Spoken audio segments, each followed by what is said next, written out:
రామాయణంలో ముఖ్యమైన 5వ కాండ అయిన సుందరకాండకు వచ్చాం. లాస్ట్ ఎపిసోడ్లో కిష్కింధకాండ గురించి వివరంగా చెప్పుకున్నాం కదా.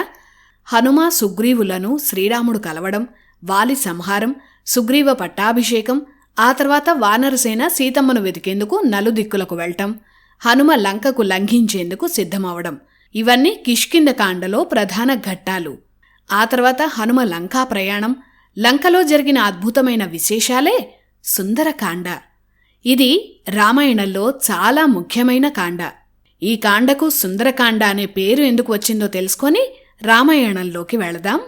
రామాయణంలో సుందరకాండ ఇతిహాసపరంగా చూస్తే ఇది అద్భుత కాండ, భక్తిపరంగా చూస్తే అతి సుందరమైన కాండ. చాలామందికి సుందరకాండ పారాయణం చేయాలని ఉంటుంది, కానీ తప్పులు దొర్లుతాయేమోనని కొందరు, పారాయణం చేయవచ్చో లేదో అని కొందరు, సంస్కృత శ్లోకాలు చదవలేక మరికొందరు, ఇలా చాలా సందేహాలున్నాయి. కానీ సుందరకాండ పారాయణం ఎవరైనా చేయవచ్చు. పారాయణం చేయలేనివారు మేము వివరిస్తున్న సుందరకాండ అర్థాన్ని విన్నా పారాయణం చేసిన ఫలితమే వస్తుంది కదా, హనుమంతుల వారి అనుగ్రహం దక్కుతుంది కదా. అందుకే ప్రతి శ్లోకానికి అందరికీ అర్థమయ్యేలా సులభమైన వివరణతో సుందరకాండను అందిస్తున్నాం. రామాయణంలో అన్ని కాండలకు వాటి సందర్భాలకు అనుగుణంగా పేర్లు పెట్టారు. శ్రీరామ, లక్ష్మణ, భరత, శత్రుఘ్నుల బాల్యం అంతటికీ బాలకాండ అని పేరు. సీతారాముల కళ్యాణం, కైక దుర్మార్గమైన వరాల వల్ల శ్రీరాముడి అరణ్యవాసం, ఇవన్నీ అయోధ్యలో జరిగిన రాజకీయాలు. అందుకే 2వ కాండకు అయోధ్యకాండ అని వాల్మీకి నామకరణం చేశారు. ఇక 3వ కాండ అరణ్యకాండ. ఇది అందరికీ తెలిసిందే. అరణ్యవాసం, అడవిలో సీతమ్మను రావణుడు అపహరించటం, ఇదంతా అడవిలో జరిగే ఘట్టాలు కాబట్టి అరణ్యకాండ. 4వ కాండ కిష్కింధకాండ. శ్రీరామ లక్ష్మణులు సీతమ్మను వెతుక్కుంటూ హనుమను, సుగ్రీవుణ్ణి కిష్కింధ రాజ్యంలో కలవడం, వాలి సంహారం, ఇవన్నీ కిష్కింధలో జరిగాయి కాబట్టి కిష్కింధకాండగా పేరు వచ్చింది. ఇక 6వ కాండలో అంతా యుద్ధమే కాబట్టి యుద్ధకాండ. మరి 5వ కాండకు మాత్రం సుందరకాండ అని వాల్మీకి ఎందుకు పేరు పెట్టారు? హనుమ లంకకు వెళ్లటం, సీతమ్మను కనిపెట్టడం, లంకా దహనం, ఈ ఘట్టాలున్న కాండకు హనుమకాండ అనో ఆంజనేయ కాండ అనో వాల్మీకి పేరు పెట్టలేదు, సుందరకాండ అని పేరు పెట్టారు. ఆ పేరే ఎందుకు పెట్టారు? రామాయణంలో మీరు గమనిస్తే బాలకాండ, అయోధ్యకాండ, అరణ్యకాండ, కిష్కింధకాండ, యుద్ధకాండల్లో శ్రీరాముడే ప్రధాన సూత్రధారి. కానీ సుందరకాండలో మాత్రం రాముడు ఎక్కడా కనిపించాడు, అంతా హనుమే. కాని సుందరకాండలో హనుమ అంతరంగంలో క్షణక్షణం రాముడి కోసమే ఆలోచన చేస్తూ ఉంటాడు. అంటే రాముడు కనిపించకపోయినా సుందరకాండ అంతా రామమయమే. సుందరమైన గుణాలను వర్ణిస్తూ హనుమ సాగుతాడు కాబట్టి సుందరకాండ అయింది. హనుమకు ఉన్న నామాల్లో సుందర అనే నామం కూడా ఉంది. అందుకే హనుమ నిర్వహించే ఘట్టాలతో నిండిన ఈ కాండకు వాల్మీకి సుందరకాండ అని పేరు పెట్టారు. రామాయణంలో 24,000 శ్లోకాలు. వాటిలో సరిగ్గా సగభాగం అంటే 12,000 శ్లోకంతో ఈ కాండ ప్రారంభమవుతుంది. అలాగే సుందరుడైన శ్రీరాముడు గురించి పరితపిస్తున్న సుందరి అయిన సీతమ్మను వెతికి ఆమెకు సుందరుడైన వానరుడు ధైర్యాన్ని ఇచ్చాడు. అంటే 3 సుందరుల గాథ ఈ సుందరకాండ. అందుకే ఈ పేరు. రామాయణంలో అత్యంత సుందరమైన భాషా ప్రయోగాలున్న కాండ సుందరకాండ. ఇలా ఈ కాండకు ఈ పేరు పెట్టడం వెనుక ఎన్నో కారణాలున్నాయి. 13 ఏళ్లు భగవంతుడికే వనవాసం తప్పలేదు. ఇంకొక్క ఏడాదిలో వనవాసం పూర్తయి అయోధ్యకు వెళ్లాల్సిన సమయంలో 13 ఏళ్ల వనవాసానికి మించిన కష్టం రావణుడి రూపంలో వచ్చింది. సీతమ్మను రావణుడు అపహరించాక దిక్కుతోచని స్థితిలో శ్రీరాముడున్నాడు. అలాంటి స్థితిని 13 ఏళ్ల కష్టానికి, దుఃఖానికి ఒకే ఒక్క రోజులో హనుమ పరిష్కారం చూపించాడు. భగవంతుడికే దారి చూపించిన ఘట్టం సుందరకాండ. అంత అద్భుతమైనది. ఎన్నో ఏళ్లుగా పడుతున్న కష్టాలకు పరిష్కారం చూపించే పారాయణమే సుందరకాండ. అందుకే సుందరకాండ పారాయణం చెయ్యాలి అంటారు. మరి అంతటి అద్భుతమైన సుందరకాండలో హనుమ చేసిన ఘనకార్యాలను ఇప్పుడు తెలుసుకుందాం. కిష్కింధకాండ చివరి ఘట్టంలో జాంబవంత, అంగద, ఇతర వానర వీరులు ఉత్సాహపరచటంతో హనుమ భారీ శరీరంతో లంకకు అతివేగంగా ఎగరడానికి మహేంద్ర పర్వతంపై సిద్ధంగా ఉన్నాడు. ఆ మహేంద్ర పర్వతానికి 3 ఎత్తుగా హనుమ శరీరాన్ని పెంచాడు. ఆకాశంలో చారణులు అనే దేవతలు ప్రయాణించేంత ఎత్తులో తాను ఎగరాలని హనుమ నిర్ణయించుకొని శిరస్సు పైకెత్తి ప్రయాణానికి సిద్ధంగా ఉన్నాడు. హనుమ భారీ రూపాన్ని చూసి మహేంద్ర పర్వతం మీద ఉన్న పక్షులు, జంతువులు చెల్లాచెదురయ్యాయి. ఆ పర్వతంపైనే ఎంతోమంది తపస్సు చేస్తున్న మహర్షులున్నారు. సీతమ్మ కోసం, రామ కార్యం కోసం హనుమ వెళుతున్నాడని అతన్ని ఆశీర్వదించి ఆ పర్వతాన్ని వదిలి వెళ్ళిపోయారు. వాయుదేవుడికి, ఇతర దేవతలకు నమస్కరించి హనుమ దక్షిణ దిక్కువైపు తిరిగి సీతమ్మను కనిపెట్టిన తర్వాతే వస్తానని, విజయమో వీరస్వర్గమో తేల్చుకుంటానని, సీతమ్మను తీసుకువస్తానని, లేకపోతే లంకనే పెకలించి తీసుకువస్తానని హనుమ తన సహచరులకు చెప్పాడు. వెంటనే హనుమ శక్తినంతటినీ కూడా తీసుకొని మహావేగంతో ఎగిరాడు. హనుమంతుడు ఎగరగానే ఆ వేగానికి కింద ఉన్న చెట్లు, రాళ్లు చెల్లాచెదురయ్యాయి. ప్రశాంత ఆకాశంలో హనుమ అతివేగంగా ఎగురుతున్నాడు. ఒక ఉల్క ఎంత వేగంతో వెళుతుందో అదే వేగంతో హనుమంతుడు దూసుకుపోతున్నాడు. హనుమ వేగానికి దేవతలు కూడా ఆశ్చర్యపోయారు. అలా రామకార్యం కోసం ప్రయాణం చేస్తున్నప్పుడు సముద్రుడు హనుమకు సహాయం చేయాలనుకున్నాడు. గతంలో ఇక్ష్వాకు వంశీకుడు, శ్రీరాముడి పూర్వీకుడైన సగరుడు సముద్రాన్ని ఎంతో అభివృద్ధి చేశాడు. ఆ సగరుడి పేరు మీదే సముద్రానికి సాగరం అనే పేరు వచ్చింది. ఆ కృతజ్ఞతతో ఇప్పుడు ఇక్ష్వాకు కులతిలకమైన రాముడి కోసం వెడుతున్న హనుమకు ఏదైనా సాయం చేయాలని సముద్రుడనుకున్నాడు. ప్రయాణంలో అలుపు సహజం కాబట్టి హనుమ కాసేపు విశ్రాంతి తీసుకునేందుకు సముద్రుడు ఏర్పాటు చేయాలని అనుకున్నాడు. సముద్రంలో మైనాక అనే పర్వతం మునిగి ఉంది. పాతాళంలో నివసించే రాక్షసులు సముద్ర గర్భం నుంచి ఒక సొరంగం ద్వారా బయటకు వచ్చేవారు. వారు ఆ దారి నుంచి రాకుండా చేసేందుకు ఈ మైనాక పర్వతాన్ని ఆ సొరంగానికి అడ్డంగా ఉండాలని దేవేంద్రుడు ఆదేశించాడు. అప్పటినుంచి మైనాక పర్వతం సముద్రంలో ఆ సొరంగానికి అడ్డంగా నిలిచింది. ఒకప్పుడు పర్వతాలకు కూడా రెక్కలు ఉండేవి. ఆ పర్వతాలు ఎగురుతూ నగరాలు, పల్లెల మీదుగా దిగుతూ ఎంతోమంది మరణానికి కారణమయ్యాయి. ఎన్నో నగరాలను ధ్వంసం చేశాయి. అప్పుడు దేవేంద్రుడు తన వజ్రాయుధంతో పర్వతాలకున్న రెక్కలు కత్తిరించాడు. కాని ఒక్క మైనాక పర్వతాన్ని మాత్రం వాయుదేవుడు రక్షించాడు. అప్పటినుంచి మైనాక పర్వతం సాగర మధ్యంలో ఉంటోంది. ఈ మైనాక పర్వతం ఎగరగలదు, ఎంతవరకైనా విస్తరించగలదు. అలాంటి మైనాక పర్వతాన్ని సముద్రుడు పిలిచాడు. ఓ మైనాక, ఇక్ష్వాకు వంశీకుడు శ్రీరాముడి కోసం ఎవరూ చేయలేని గొప్ప పని హనుమ చేస్తున్నాడు. అతి వేగంగా ఎగురుతున్నాడు. అతను నీ పర్వతం మీద కాసేపు విశ్రాంతి తీసుకునేందుకు నువ్వు సముద్రం నుంచి బయటకు వచ్చి అతన్ని ఆహ్వానించు అని సముద్రుడు మైనాకుడిని ఆదేశించాడు. మైనాకుడు వెంటనే తన విస్తీర్ణాన్ని పెంచి సముద్రం మధ్యలోంచి ఒక్కసారిగా భారీ పర్వతంగా మారి బయటకు వచ్చాడు. మైనాక పర్వతం బంగారు కాంతులతో మెరిసిపోతోంది. వేగంగా ఎగురుతున్న హనుమకు అడ్డుగా హఠాత్తుగా ఆ పర్వతం అడ్డుపడింది. నా వేగానికి అడ్డుపడుతున్న ఈ పర్వతం ఏమిటని హనుమ అనుమానించాడు. తన పనికి విఘ్నం కలిగించడానికే ఈ పర్వతం వచ్చిందని అనుకున్నాడు. తన వేగంతో ఒక్కసారిగా అడ్డొచ్చిన మైనాక పర్వతాన్ని ఢీకొట్టాడు. ఆ దెబ్బకి మైనాక పర్వతం సముద్రంలో మునిగి మళ్లీ లేచింది. అప్పుడు మైనాకుడు మనుష్య రూపంలో ఆ పర్వత శిఖరం మీద నిల్చొని హనుమను ఆగమన్నాడు. అప్పుడు మైనాకుడు ఇలా అన్నాడు: హనుమా, నేను మైనాక పర్వతాన్ని. నేను నీ మిత్రుణ్ణి. కాసేపు నా పర్వత శిఖరాలపై విశ్రాంతి తీసుకొని మళ్లీ నీ ప్రయాణాన్ని కొనసాగించు అని మైనాకుడు హనుమను ఆహ్వానించాడు. రాముడి పూర్వీకుడైన సగరుడు సముద్రాన్ని అభివృద్ధి చేశాడని, బదులుగా సముద్రుడు ఆ కృతజ్ఞతను చూపేందుకు నీకు సహాయం చేయమన్నాడని మైనాకుడు హనుమకు చెప్పాడు. పైగా వాయుదేవుడి వల్ల తాను కూడా గతంలో రక్షింపబడ్డానని, అందువల్ల తనకు కూడా కృతజ్ఞత తీర్చుకునే బాధ్యత ఉందని హనుమను మైనాకుడు అభ్యర్థించాడు. అప్పుడు హనుమ ఇలా అన్నాడు: ఓ మైనాక, నీ ఆతిథ్యానికి ధన్యవాదాలు. కాని ఇప్పుడున్న పరిస్థితుల్లో నీ ఆతిథ్యాన్ని స్వీకరించలేను. అందుకు సమయం కూడా లేదు. పగలు పూర్తవక ముందే నేను లంకకు చేరాలి. అందువల్ల మధ్యలో విశ్రమించే సమయం లేదు. ఇలా చెప్పి ఆతిథ్యాన్ని స్వీకరించినట్లుగా మైనాక పర్వతాన్ని హనుమంతుడు ఒకసారి స్పృశించాడు. మైనాకుడికి మరోసారి ధన్యవాదాలు చెప్పి తన వేగాన్ని మరింత పెంచి హనుమ ఆకాశ మార్గంలో వెళ్ళిపోయాడు. సముద్రుడు, మైనాకుడు ఇద్దరూ హనుమను దీవించారు. మైనాకుడు చేసిన మంచి పనికి ఇంద్రుడు కూడా సంతోషించి ఆ పర్వతానికి ఎక్కడైనా నివసించగల స్వేచ్ఛను ఇచ్చాడు. దేవతలంతా హనుమ ప్రయాణాన్ని ఆశ్చర్యంగా చూస్తున్నారు. అతి వేగంగా వెళుతున్న హనుమ అప్రమత్తంగా ఉన్నాడో లేదోనని దేవతలకు అనుమానం వచ్చింది. లేదంటే హనుమకే ప్రమాదం కదా. అందుకే హనుమకు ఒక పరీక్ష పెట్టాలని దేవతలు, గంధర్వులు, సిద్ధులు అనుకున్నారు. వారంతా నాగమాత అయిన సురస దగ్గరకు వెళ్లారు.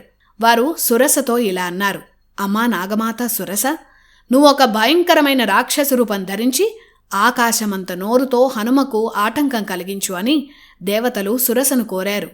అప్పుడు సురసాదేవి అతి భయంకరమైన రూపంతో, ఎంతైనా తెరవగల నోటితో సముద్రం మధ్యలోంచి ఒక్కసారిగా లేచి హనుమకు అడ్డుగా నిలిచింది. సురస హనుమను అడ్డుకొని ఇలా అంది: ఓ వానర శ్రేష్ఠ హనుమా, నిన్ను ఆ దేవతలు నాకు ఆహారంగా అనుగ్రహించారు. ఇప్పుడే నిన్ను భక్షిస్తాను, నా ముఖంలోకి ప్రవేశించు అని భయంకరంగా నవ్వింది. ధైర్యవంతుడైన హనుమ సురసను చూసి అస్సలు భయపడలేదు. ఆమెకు చేతులు జోడించి నమస్కరించాడు. దైవస్వరూపుడైన శ్రీరాముడి ధర్మపత్ని సీతను రావణుడు అపహరించాడని, ఆమెను రక్షించేందుకే తాను వెళుతున్నానని, అడ్డు తప్పుకోవాలని సురసను ప్రార్థించాడు. తాను సీతమ్మను రక్షించిన తర్వాత వచ్చి ఆహారమవుతానని సురసకు హనుమ మాటిచ్చాడు. అయినా సురస వినలేదు. తన నోట్లోకి వెళ్లాల్సిందేనని, ఇది తనకు బ్రహ్మ ఇచ్చిన వరమని సురస హనుమను హెచ్చరించింది. హనుమంతుడి శరీరాన్ని మించి సురస నోటిని తెరిచింది. అప్పుడు సురస నోటి వైశల్యానికి రెట్టింపుగా తన శరీరాన్ని హనుమ పెంచాడు. సురస కూడా తన నోటిని రెట్టింపు చేసింది. ఇలా ఇద్దరూ తమ పరిమాణాలను పెంచుకుంటూ వెళ్లారు. అప్పుడు హనుమ వెంటనే తన శరీరాన్ని బొటన వేలంత చిన్నవాడిగా తగ్గించుకున్నాడు. అప్పటికే సురస నోరు చాలా భారీగా తెరిచి ఉంది. హనుమంతుడు సూక్ష్మ రూపంలో సురస కోరినట్టే ఆమె నోట్లోకి ఒకసారి వెళ్లి బయటకు వచ్చాడు. ఈ సురస దక్ష ప్రజాపతి కుమార్తె. అప్పుడు హనుమ సురసను చూసి ఇలా అన్నాడు: దక్ష ప్రజాపతి కుమార్తెవైన ఓ సురస, నువ్వు చెప్పినట్లే నీ ముఖంలోకి ప్రవేశించి బయటకు వచ్చాను. బ్రహ్మ నీకిచ్చిన వరానికి నేను భంగం కలిగించలేదు. ఇక నన్ను విడిచిపెట్టు, నేను సీతమ్మను కనిపెట్టేందుకు వెళ్ళాలి అని సురసను ప్రార్థించాడు. హనుమ తెలివికి సంతోషించిన సురస తన అసలు రూపంతో ప్రత్యక్షమైంది. విజయోస్తు అని హనుమను ఆశీర్వదించింది. మళ్లీ హనుమ అతి వేగంగా ఆకాశంలో ఎగురుతూ ప్రయాణాన్ని కొనసాగించాడు. అలా ఆకాశంలో వెళుతూ వెళుతూ ఉంటే సముద్రంలో అతి భయంకరమైన జంతువు రూపంలో ఉన్న సింహిక అనే రాక్షసి చూసింది. సముద్రంలో పడిన హనుమ నీడను ఆమె చూసింది. ఈ సింహిక ఆకాశంలో ప్రయాణించే జీవులు, వస్తువుల నీడను ఆకర్షించి సముద్రంలోకి లాగే మాయాశక్తి ఉన్న రాక్షసి. హనుమ నీడను చూసిన సింహిక తనకు ఆహారం దొరికిందని బలంగా ఆ నీడతో పాటు హనుమను సాగరంలోకి లాగేస్తోంది. హనుమ ఒక్కసారిగా ఆగిపోయాడు. ఎంత ప్రయత్నించినా అక్కడ్నుంచి కదల్లేకపోయాడు. ఎవరో బంధించినట్టు, లాగేస్తున్నట్టు హనుమ కనిపించింది. పైగా సముద్రం వైపు ఎవరో గుంజుతున్నట్టుగా, బలమైన శక్తి ఆకర్షిస్తున్నట్టుగా హనుమ ఆకాశంలో నిలిచిపోయాడు. హనుమకేమీ అర్థం కాలేదు. అప్పుడు హనుమ కిందకు చూశాడు. కింద ఒక పెద్ద రాక్షసి తన మాయాశక్తితో లాగుతున్నట్లు హనుమ గమనించాడు. ఆ రాక్షసి ముఖం వికృతంగా ఉంది. ఒక వికృతమైన భయంకరమైన జంతువు ముఖంతో ఆ రాక్షసుంది. సాగరంలో నీడను పట్టుకొని లాగేసే రాక్షసుందని, ఆ రాక్షసితో జాగ్రత్తగా ఉండాలని సుగ్రీవుడు ముందే చెప్పినట్లు హనుమకు గుర్తొచ్చింది. సుగ్రీవుడు చెప్పిన సింహిక రాక్షసి ఇదేనని హనుమకు అర్థమైంది. ఒక్కసారిగా హనుమ తన శరీరాన్ని, బరువును పెంచాడు. సింహిక కూడా తన శరీరాన్ని పెంచింది. సింహిక తన నోటిని హనుమ శరీరమంత పెంచింది. అప్పుడు హనుమ ఆ రాక్షస నోటిని, ఆ రాక్షసి ప్రాణాలకు ఆధారమైన మర్మస్థానాలను హనుమ తెలుసుకున్నాడు. హనుమ హఠాత్తుగా సూక్ష్మంగా మారిపోయాడు. తెరచి ఉన్న సింహిక నోటిలోకి హనుమ వెళ్ళాడు. వెంటనే హనుమ ఆ రాక్షసి హృదయం వరకు వెళ్లి తన వాడి గోళ్లతో నరాలు, పేగులు, రక్తనాళాలను పెకలించేశాడు. ఆ బాధకు సింహిక అరుస్తూ నోరు మూసేస్తోంది. ఆమె నోరు మూసేలోపే మళ్లీ హనుమ బయటకు వచ్చేశాడు. అలా సింహిక పెద్ద పెద్ద శబ్దం చేస్తూ సముద్రంలో పడి మరణించింది. సింహికను సంహరించిన హనుమ మళ్లీ వాయువేగంతో ఆకాశ ప్రయాణం చేశాడు. అలా హనుమంతుడు 100 యోజనాలు ప్రయాణించాడు. అప్పుడు అంజనీపుత్రుడికి సముద్రపు ఒడ్డు కనిపించింది. ఆ పక్కనే ఉన్న అందమైన దీవిలో ఒక పెద్ద ఉద్యానవనాన్ని హనుమ చూశాడు. ఆ ద్వీపం చాలా అందంగా కనిపించింది. అక్కడ హనుమంతుడు దిగాడు. అప్పటికే భారీ శరీరంతో ఉన్న హనుమ తన శరీరాన్ని చిన్నదిగా చేశాడు. భారీ శరీరంతో ఉంటే రాక్షసులు గుర్తుపడతారని, అందువల్ల పని చెడిపోతుందన్న ఆలోచనతో హనుమ తన శరీరాన్ని సాధారణ వానరుల స్థాయికి తగ్గించుకున్నాడు. ఆ ద్వీపంలో విచిత్రమైన రంగులతో ఉన్న ఒక శిఖరంపైకి హనుమ చేరుకున్నాడు. ఆ పర్వత పైభాగం నుంచి చూస్తే లంకా నగరమంతా కనిపిస్తోంది. ఆ అద్భుత నగరాన్ని చూసి హనుమ కూడా ఆశ్చర్యపోయాడు. ఇలా హనుమ తన ఆకాశ ప్రయాణం ద్వారా లంకకు చేరాడు. సుందరకాండలో మొత్తం 68 సర్గలుంటాయి. కొన్ని శ్లోకాల సంకలనాన్ని సర్గా అంటారు. ఇప్పటివరకు మనం చెప్పుకున్నదంతా సుందరకాండలోని మొదటి సర్గలోని విశేషాలు. ఈ సర్గలో మన జీవితానికి సంబంధించినవి చాలా ఉన్నాయి. ఏదైనా పెద్ద లక్ష్యాన్ని మనం ఏర్పరచుకున్నప్పుడు మొదటి అడుగు ఎలా వెయ్యాలో కూడా మనకు అర్థం కాదు. ఓడిపోతామేమోనన్న భయం వెంటాడి సమర్థత ఉన్నా కూడా మనం సాధించలేమనుకుంటూ ఉంటాం. చుట్టూ ఉన్నవాళ్లు కూడా భయపెడుతూ ఉంటారు. కానీ భగవంతుడు ఏదో ఒక రూపంలో మనలో ఉన్న సమర్థతను గుర్తు చేస్తాడు. ఇక్కడ జాంబవంతుడు హనుమకు తన సమర్థతను గుర్తు చేశాడు. మనకు నమ్మకం కుదిరాక ఇక వెనుదిరిగి చూడకూడదన్నదే హనుమ వాయువేగ ప్రయాణం. కానీ దారిలో ఎన్నో అడ్డంకులు వస్తాయి. మైనాకుడిలా చిన్న చిన్న సహకారాలు కూడా అందుతాయి. అప్పుడు మనమీద మనకు నమ్మకం పెరుగుతుంది. మన లక్ష్యం పెద్దది కాబట్టి సమస్యలు కూడా పెద్దవే వస్తాయి. ఆ సమస్యలను భగవంతుడే సృష్టిస్తాడు. ఇక్కడ హనుమను పరీక్షించేందుకు దేవతలు సురసను పంపినట్లు అనుకోవాలి. ఎందుకంటే సమస్య వచ్చినప్పుడే మన శక్తి ఏమిటో మనకు తెలుస్తుంది. ఆ సమస్యకు భయపడే వాడిని ఆ సమస్యే మింగేస్తుంది. అలా సురసను దాటిన హనుమకు సింహిక అనే మరో సమస్య వచ్చింది కదా. లక్ష్య సాధనలో మన శత్రువు ఎవరైనా సరే లౌక్యంతోనే ముందుకు వెళ్ళాలి. విజయం కోసం మనం తగ్గినా పర్వాలేదు. అలా సింహికతో హనుమ యుద్ధం చేయలేదు. తనను తాను తగ్గించుకున్నాడు. అప్పుడు సింహికే మరణించింది. ఎక్కడ తగ్గాలో తెలిసిన వాడే తెలివైనవాడు. వారికే విజయం వర్తిస్తుందని చెప్పే ఘట్టమే హనుమ సింహికల ఘట్టం. ఇలా సుందరకాండలో ప్రతి సర్గలోనూ మన జీవితంలో ఎలా గెలవాలని, జీవితాన్ని ఎలా తీర్చిదిద్దుకోవాలి అనే విషయాలను హనుమ చాలా చక్కగా చెప్తారు. వాయువేగంతో పర్వతమంత ఆకారంతో ఆకాశ మార్గాన ప్రయాణించిన హనుమ లంక సరిహద్దులకు చేరి సాధారణ రూపాన్ని ధరించాడు. లంకలో మొదట హనుమంతుడు దిగిన పర్వతం పేరు త్రికూట పర్వతం. ఆ పర్వత శిఖరం నుంచి లంకను హనుమ పరిశీలించాడు. 100 యోజనాలు అంటే ఇప్పటి లెక్క ప్రకారం సుమారు 1200 కిలోమీటర్లు. అది వాయుమార్గంలో ప్రయాణించినా కూడా హనుమ అలసిపోలేదు. అలాగే స్థిరంగా నిల్చున్నాడు. ఆ త్రికూట పర్వతం మీద ఉన్న చెట్లు, వృక్షాలతో ఉన్న అందమైన ఉద్యానవనాలు చూస్తూ ఆ శిఖరం నుంచి లంకను కూడా పరిశీలిస్తున్నాడు. హనుమ చూసిన ఆ లంక ఎలా ఉందంటే, రావణుడు పాలిస్తున్న లంక చుట్టూ పెద్ద అగడ్త ఉంది. ఆ అగడ్తను దాటడం సామాన్యులకు సాధ్యం కాదు. ఎవరు యుద్ధానికి వచ్చినా సిద్ధంగా సైనికులుంటారు. వేల మంది రాక్షస సైన్యం ఆయుధాలు పట్టుకొని లంకను కాపలా కాస్తున్నారు. లంక ప్రాకారం చుట్టూ శత్రువులపై దాడి చేసేందుకు సిద్ధంగా శతఘ్నులు కనిపించాయి. ఆ నగరం చుట్టూ బంగారంతో తాపడం చేసిన ప్రాకారం ఉంది. ఆ ప్రాకారం దగదగ మెరిసిపోతోంది. అంతెత్తు నుంచి చూస్తున్న హనుమకు లంకానగరంలో పెద్ద పెద్ద అంతస్తులతో భవనాలు కనిపించాయి. ఎత్తైన తెల్లని భవనాలు ఎన్నింటినో హనుమ చూశాడు. నగరంలో ప్రధానమైన వీధులు విశాలంగా కనిపించాయి. నగరమంతా లంకా ధ్వజాలు రెపరెపలాడుతున్నాయి. అంతకుముందు కుబేరుడు నివసించిన నగరం కాబట్టి స్వర్గంలో అమరావతి తర్వాత అంతటి అందమైన నగరంగా లంక ఉందని హనుమ అనుకున్నాడు. అలాంటి పటిష్టమైన లంకా నగరం ఉత్తర ద్వారం వైపు హనుమ వెళ్ళాడు. ఇంత పటిష్టమైన లంకను, అతిశక్తివంతమైన రావణుణ్ణి తలుచుకొని హనుమ కూడా ఈ లంకను జయించగలవా అన్న అనుమానంలో పడ్డాడు. శ్రీరాముడికి కూడా ఈ లంకను గెలవడం కష్టమైన విషయమే అని హనుమ అనుకున్నాడు. పైగా ఇంత క్రూరమైన రాక్షసులున్న ఈ లంకా నగరంలో అసలు సీతమ్మ జీవించి ఉందో లేదో అని హనుమ బాధపడ్డాడు. కాని ఆమె ఖచ్చితంగా జీవించే ఉంటుందని, ఆమె కనబడిన తర్వాత మిగిలిన విషయాలు ఆలోచించుకుందామని ముందుకు కదిలాడు. అయితే ఇంతమంది రాక్షసులు, మాయాశక్తులు ఉన్నవారు లంకను కాపలా కాస్తున్నారు. వారి మధ్య నిజరూపంతో వెళ్లటం మంచిది కాదని ఆంజనేయుడు అనుకున్నాడు. ఈ రాక్షసుల కళ్ళు గప్పి వెతకడమే సరైన ఆలోచన అని అనుకున్నాడు. సూక్ష్మ రూపంలో లంకలో ప్రవేశించి సీతమ్మను వెదగాలని హనుమ నిర్ణయించుకున్నాడు. వెలుగు ఉండగా వెళితే రాక్షసులు గుర్తుపట్టేస్తారని, ఆ తర్వాత అసలుకే మోసం వస్తుందని, అందుకే రాత్రివేళ సీతమ్మను వెతకాలని నిర్ణయించుకున్నాడు. ఈ సర్గలో హనుమకు ఎన్నో సందేహాలు వస్తాయి. నేనీ పని చేయగలనా? నిజరూపంలో చూస్తే ఈ రాక్షసులు తనను సంహరిస్తారేమో. సీతమ్మ అసలు బతికే ఉందా? ఒకవేళ ఉంటే ఆమె ఒక్కరే ఉన్నప్పుడు ఎలా కలవాలి?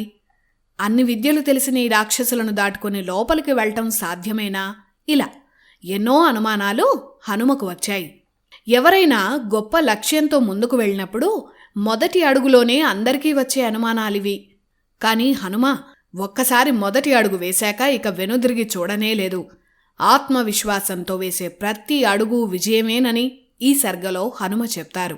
హనుమ సూర్యుడు అస్తమించే వరకు ఆ త్రికూట పర్వతం దగ్గరే ఎదురుచూస్తూ కూర్చున్నాడు. చీకటి పడగానే హనుమ తన శరీరాన్ని చాలా చిన్నదిగా సూక్ష్మంగా మార్చుకున్నాడు. ఆ శరీర ప్రమాణం ఒక చిన్న పిల్లి పిల్లలా ఉంది. ఒక సాధారణ కోతి ఎలా కనిపిస్తుందో హనుమ కూడా అలానే మారిపోయి ఎగురుకుంటూ లంకానగరం ప్రధాన ద్వారం దగ్గరకు ప్రవేశించాడు. దూరం నుంచి లంకానగరాన్ని చూసి ఆశ్చర్యపోయిన హనుమ లంకను దగ్గర్నుంచి చూసి ఇంకా ఆశ్చర్యపోయాడు. దారి పొడవునా బంగారపు స్తంభాలు, వెండి స్తంభాలు, బంగారు కిటికీలతో లంకానగరం మెరిసిపోతోంది. గంధర్వనగరంలా ఉంది. ఇది రాక్షసులుండే నగరం అంటే ఎవరూ నమ్మరని హనుమ తనలో తాననుకున్నాడు. లంకానగరం ప్రారంభంలోనే 7 అంతస్తులు 8 అంతస్తుల మేడలు హనుమకు కనిపించాయి. అన్ని భవనాలు బంగారంతో అలంకరించబడి ఉన్నాయి. వాటిపై రత్నాలతో పొదిగి భవనాలు అద్భుతంగా కనిపిస్తున్నాయి. అలాంటి లంకానగరంలో సీతమ్మ ఎక్కడ కనిపిస్తుందా అని హనుమ అటూ ఇటూ తిరుగుతున్నాడు. చీకటి పడినా చంద్రుడి కాంతిలో లంకానగరం ఇంకా స్పష్టంగా కనిపిస్తోంది. అందులోనూ మనుషుల కన్నా వానరాల దృష్టి చీకట్లో కూడా స్పష్టంగా కనిపిస్తుంటుంది కదా. అలా హనుమ సూక్ష్మ రూపంతో లంకలో ప్రవేశించటంతో సుందరకాండలో 2వ సర్గ పూర్తయింది. ఇక 3వ సర్గలో హనుమ ఏం చేశారో ఇప్పుడు చూద్దాం. లంకానగరంలో ప్రవేశించిన హనుమ నెమ్మదిగా లంక ముఖద్వారం వైపు వెళ్ళాడు. ఆ ముఖద్వారం దగ్గర ఒక పెద్ద రాక్షసి కాపలా కాస్తోంది. ఆమె చిన్న చీమను కూడా లోపలికి వెళ్ళనివ్వదు. ఆమె లంక రక్షకురాలు. ఆ రాక్షసి సూక్ష్మ రూపంలో ఉన్న హనుమను చూసి ఆపింది. భారీ ఆకారంతో నిలబడి, "ఓ వానరా, ఎవరు నువ్వు?" అని అడిగింది.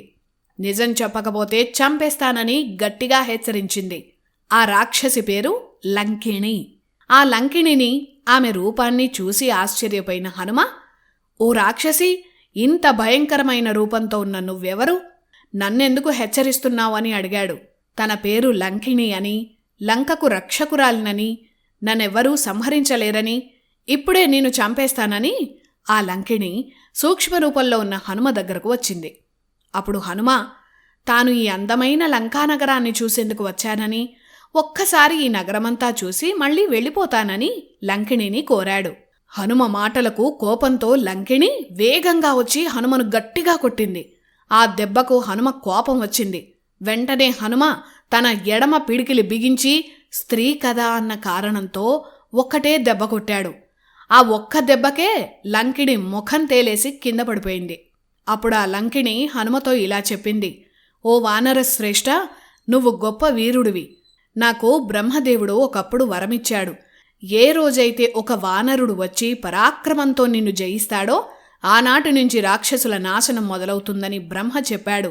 నేను నీ ముందు ఓడిపోయాను. ఇక ఈ లంకకు వినాశకాలం వచ్చిందని అర్థమైందని లంకిణి హనుమకు చెప్పింది. అలాగే పతివ్రత అయిన సీతమ్మను వెతికి విజయం సాధించు అని హనుమకు లంకిణి దారి ఇచ్చింది.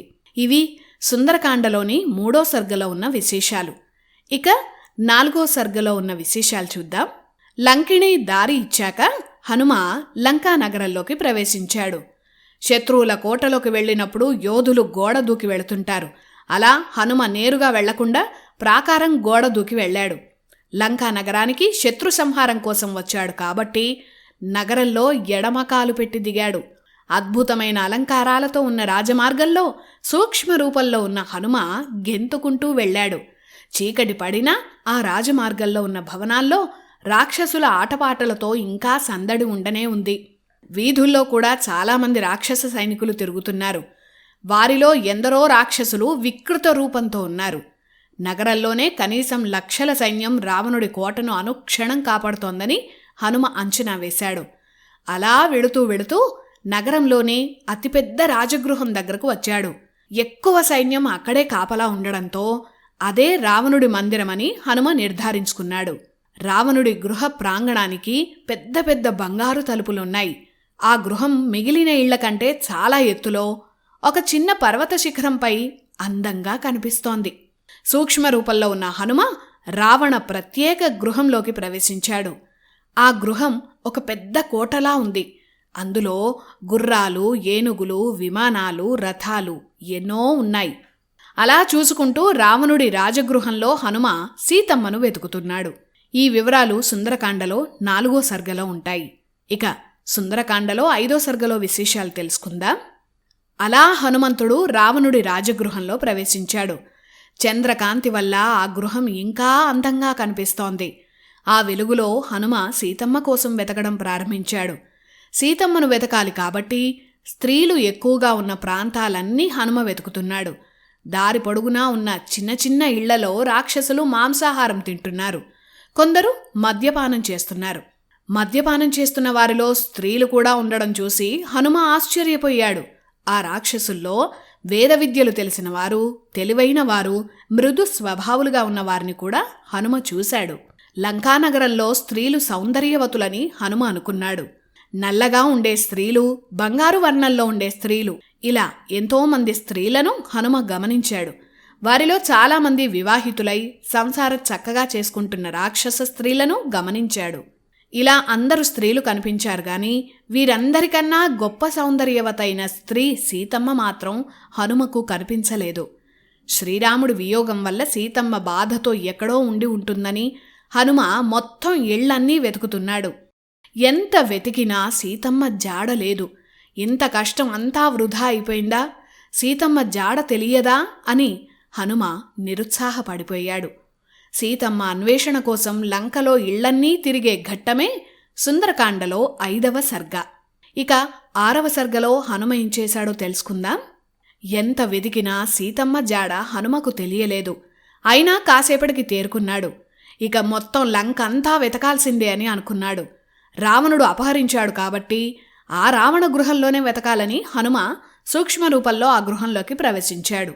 స్వర్గలోకంలో కూడా ఇంతటి అందమైన గృహం ఉండే అవకాశం లేదని హనుమ అనుకున్నాడు. ఎక్కడ చూసినా బంగారం, వెండితో తయారు చేసిన తలుపులు, కిటికీలు, రత్నాలతో పొదిగిన గోడలతో ఆ గృహం చీకట్లో కూడా మెరిసిపోతోంది. ఆ గృహం చుట్టూ వేల మంది సైనికులు పటిష్టంగా కాపలా కాస్తున్నారు. ఆ ఇంటిలోకి ప్రవేశించిన హనుమకు ఎందరో స్త్రీలు కనిపించారు. మొత్తం ఆ గృహ సముదాయంలో ఉన్న అన్ని ప్రాంతాలను హనుమ కలియదిరిగాడు. రావణుడి గృహ ప్రాంగణంలోనే ముఖ్యమైన వ్యక్తుల గృహాలు కూడా ఉన్నాయి. అవి మహాపార్శ్వ ప్రాసాదం, కుంభకర్ణ గృహం, విభీషణ గృహం, ఇంద్రజిత్, మహోదర, విరూపాక్ష, విద్యుజ్జిహ్వ, విద్యున్మాలి. వీరి ఇళ్లన్నీ రావణ గృహ సముదాయంలో వరుసగా ఉన్నాయి. ఆ ఇళ్లన్నీ హనుమ వెతికేశాడు. ఇలా ఎవరెవరి గృహాల్లో హనుమ వెతికాడో చెప్పే సర్గ 6వ సర్గ. ఆ తర్వాత సుందరకాండలో 7వ సర్గలో విశేషాలు తెలుసుకుందాం. రావణ గృహ ప్రాంగణంలో ఉన్న అన్ని ఇళ్లను హనుమ అణువణువు అన్వేషించాడు. ఎక్కడా సీతమ్మ కనపడలేదు. అలా వెళుతూ వెళుతూ ఉంటే రావణ మందిరంలో ఒకచోట ఒక విచిత్రమైన నిర్మాణాన్ని హనుమ చూశాడు. అక్కడ ఉన్నది పుష్పక విమానం. రామాయణ కాలంలోనే విమానాలున్నాయని చెప్పేందుకు సుందరకాండలోని హనుమే ప్రత్యక్ష సాక్షి. రావణాసురుడి దగ్గర ఉన్న అత్యాధునిక విమానాన్ని హనుమ చూశాడు. ఎన్నో రత్నాలు, బంగారు తాపడంతో చేసిన విమానం చాలా పెద్దదిగా ఉందని హనుమ అనుకున్నాడు.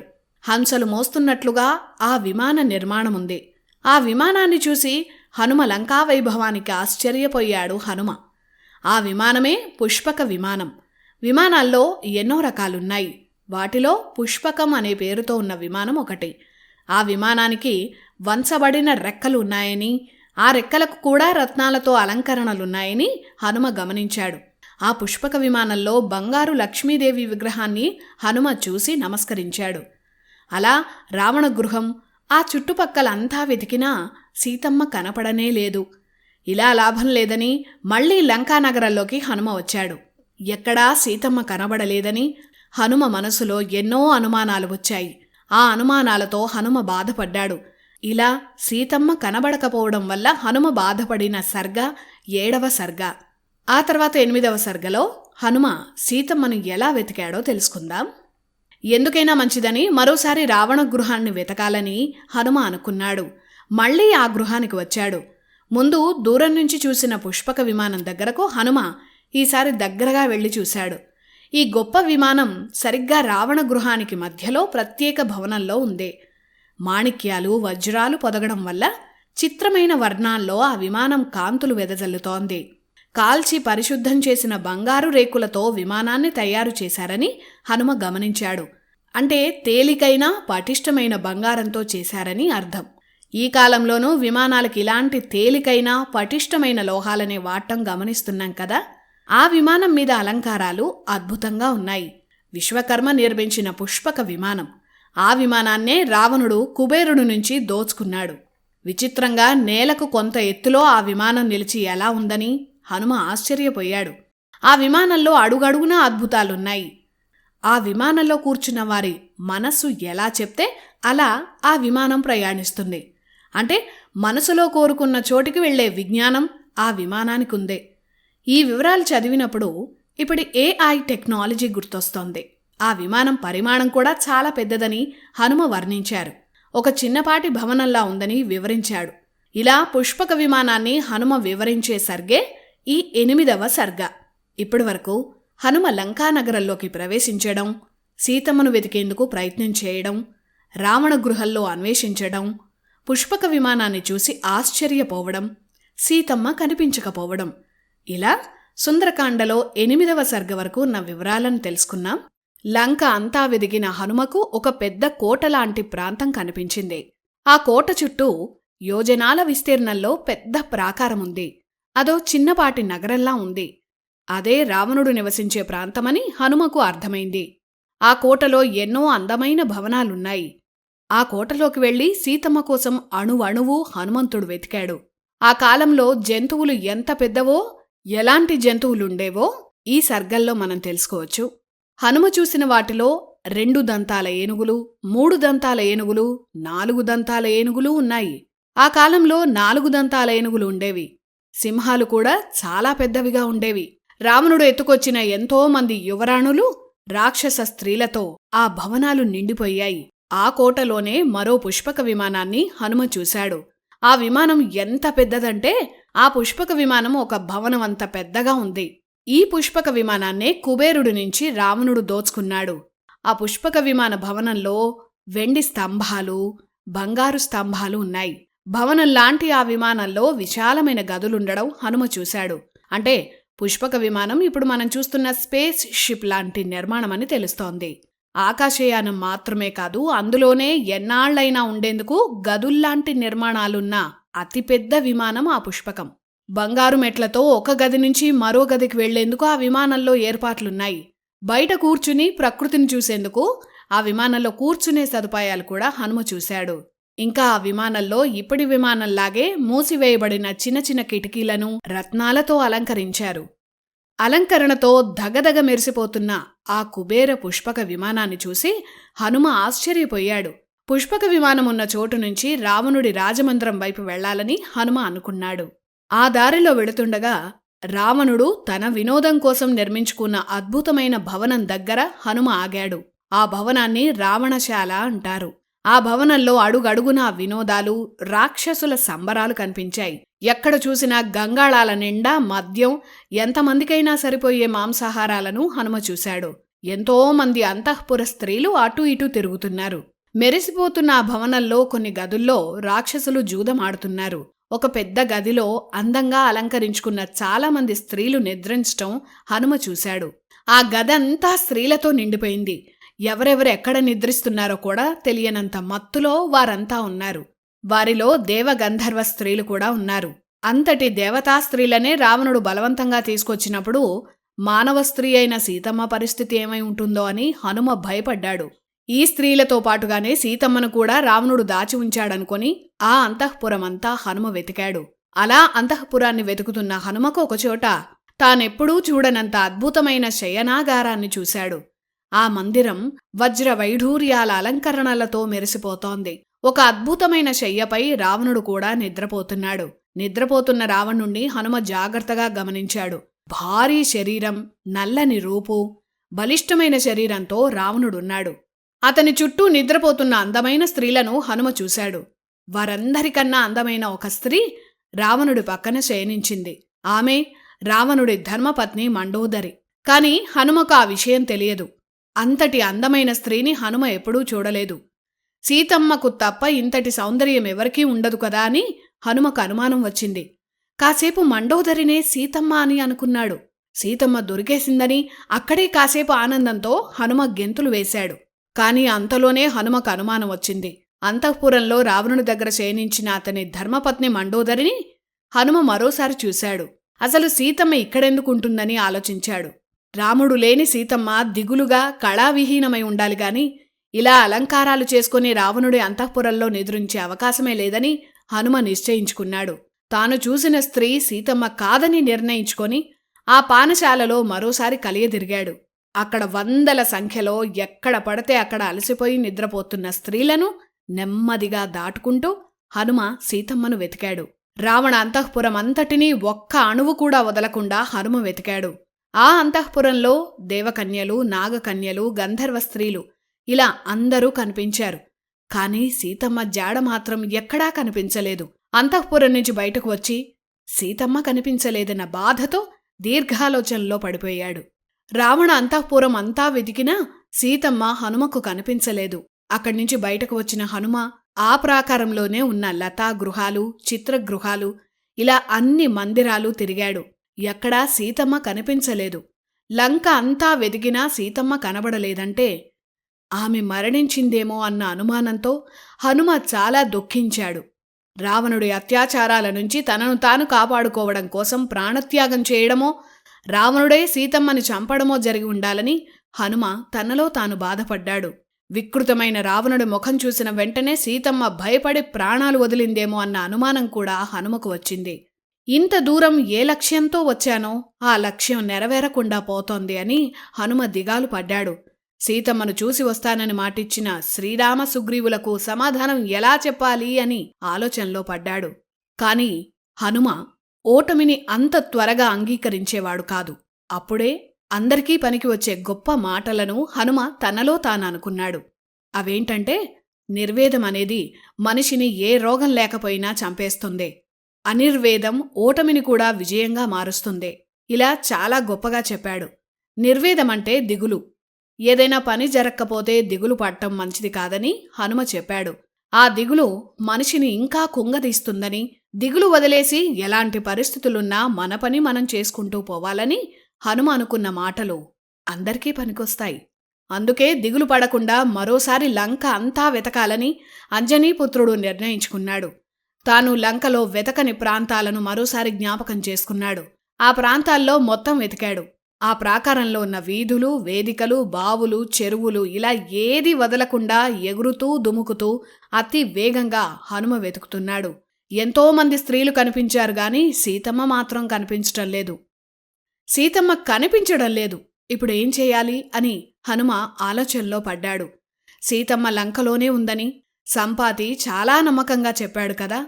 అయినా అమ్మ ఎందుకు కనిపించటం లేదు అని హనుమకు బాధ కలిగింది. సీత కనబడలేదని శ్రీరాముడికి చెప్తే ఆ బాధతో ఆయన మరణిస్తాడేమోనన్న భయం కూడా హనుమకు కలిగింది. రాముడు మరణిస్తే లక్ష్మణుడితో పాటు భరతుడు, శత్రుఘ్నులు కూడా మరణిస్తారు. ఇక్ష్వాకు వంశమే నాశనమైపోతుందని హనుమ వణికిపోయాడు. ఈ సమస్యను ఎలా పరిష్కరించాలో అర్థం కాక సతమతమయ్యాడు. ఒకవేళ సీతమ్మ కనబడకపోతే ఈ దుర్వార్తను శ్రీరాముడి దగ్గరకు తీసుకువెళ్లే కన్నా తాను ప్రాణత్యాగం చేయడం ఉత్తమమని నిర్ణయించుకున్నాడు. అంటే హనుమలాంటి మహావీరుడికి కూడా ఆత్మహత్య చేసుకోవాలన్న ఆలోచన వచ్చింది. ప్రతి ఒక్కరి జీవితంలో ఎప్పుడైనా ఒకసారి పరిష్కారం దొరకని సంక్లిష్ట పరిస్థితులు ఏర్పడతాయి. అంతటి దారుణమైన పరిస్థితులు వచ్చినా కూడా ఎలా ముందుకు సాగాలో చెప్పేదే సుందరకాండ. సీతమ్మ కనబడకపోతే హనుమ ఆత్మార్పణం చేసుకుందామన్న ఆలోచన వరకు వెళ్లాడు. ఒకవేళ ఆత్మార్పణ ధర్మ విరుద్ధమైతే కందమూలాలు తింటూ సన్యాసి జీవితం గడుపుతానని హనుమ అనుకున్నాడు. మొత్తానికి సీతమ్మను చూశాకే లంకను విడిచి వెళ్లాలని హనుమ భీష్మించుకున్నాడు. ఒకవేళ సీతమ్మకేమైనా జరిగితే రావణుణ్ణి సంహరించాలని లేదా రావణుణ్ణి రాముడి కాళ్ల మీద పడేయాలని హనుమ నిర్ణయించుకున్నాడు. ఇలా ఎన్నో రకాల ఆలోచనలతో హనుమ మనసు కల్లోలమైంది. ఎంతో దీనమైన ఆలోచనతో హనుమ ఎందుకో అటువైపు చూశాడు. అక్కడ అశోక వృక్షాలతో ఒక అద్భుతమైన ఉద్యానవనం హనుమకు కనిపించింది. లంక అంతా హనుమ వెతికాడు, కాని అశోకవనంలో మాత్రం వెతకలేదు. ఒక్కసారి అక్కడ కూడా చూద్దామని హనుమ ఆ వనంలో అడుగుపెట్టాడు. ఒక్కోసారి నిరాశ నిస్పృహలు ఆవహించినప్పుడు మనకు తెలియకుండా ఒక దారి దొరుకుతుంది. ఆ దారే పరిష్కారం అవుతుంది.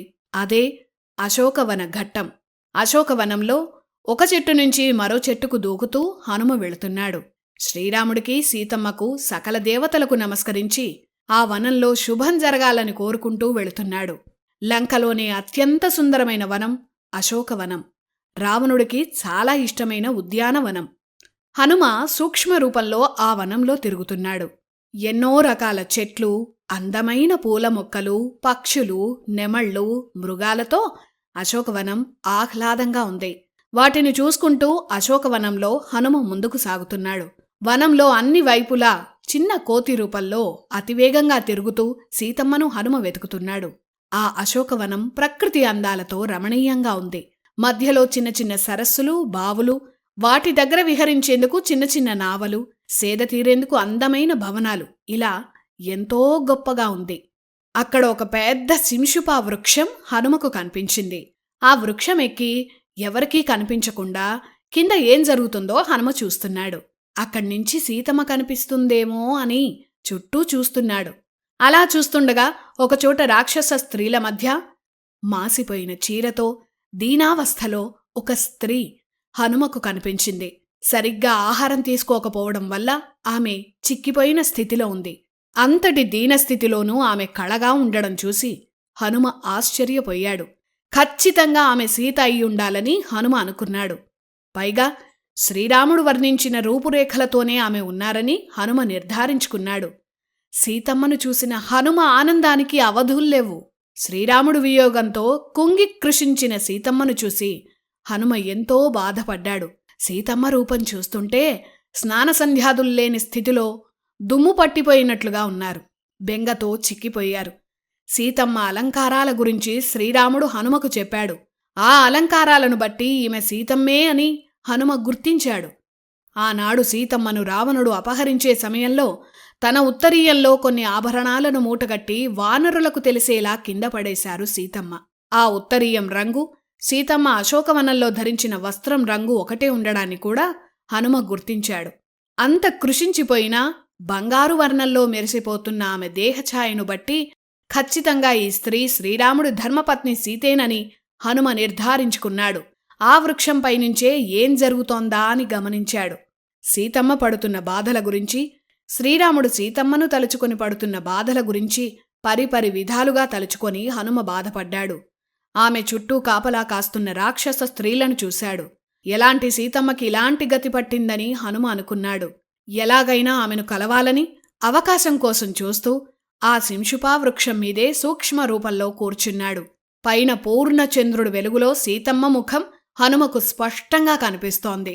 ఆమె చుట్టూ వికృతాకారంలో ఉన్న రాక్షస స్త్రీలను దాటుకొని సీతమ్మ దగ్గరకు ఎలా వెళ్లాలా అని ఆలోచిస్తున్నాడు.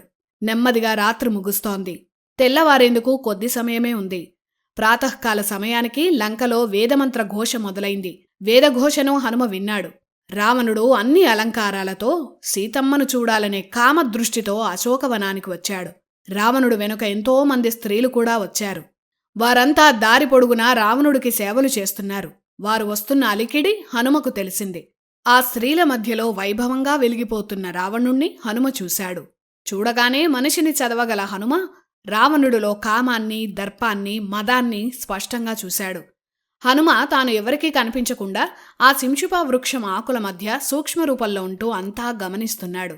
రావణుడు నేరుగా సీతమ్మ దగ్గరకు వచ్చాడు. రావణుణ్ణి చూసిన సీతమ్మ వణికిపోయింది. రావణుడి నీడను కూడా తాకని సీతమ్మ కటిక నేలపైనే కూర్చుంది. రావణుడు తాను వచ్చిన విషయాన్ని సూటిగా చెప్పాడు. తనను వివాహం చేసుకోవాలని ఒత్తిడి చేశాడు. పైగా పరస్త్రీలను బలాత్కరించడం రాక్షస ధర్మమని, తాను చేసింది తప్పు కాదని రావణుడు సమర్థించుకున్నాడు. ఇంతలా బతిమాలుతున్నా నీ వైపు నుంచి సమాధానం లేదని సీతమ్మపై రావణుడు ఆగ్రహించాడు. ఈ మాసిన వస్త్రాలతో కటిక నేలపై ఎన్నాళ్లుంటావని అడిగాడు. తనను పెళ్లి చేసుకుంటే ఈ లంకకు పట్టమహిషిని చేస్తానన్నాడు. తనను ఓడించేవారు ఈ లోకంలోనే లేరని, నీకోసం ఎవరూ రారని సీతమ్మకు చెప్పాడు. నారబట్టలు కట్టుకొని అడవుల్లో తిరిగే నీ శ్రీరాముడికి రాజ్యం లేదని, అసలు ప్రాణాలతో ఉన్నాడో లేడో కూడా తెలియదని రాముణ్ణి చాలా హీనంగా రావణుడు మాట్లాడాడు.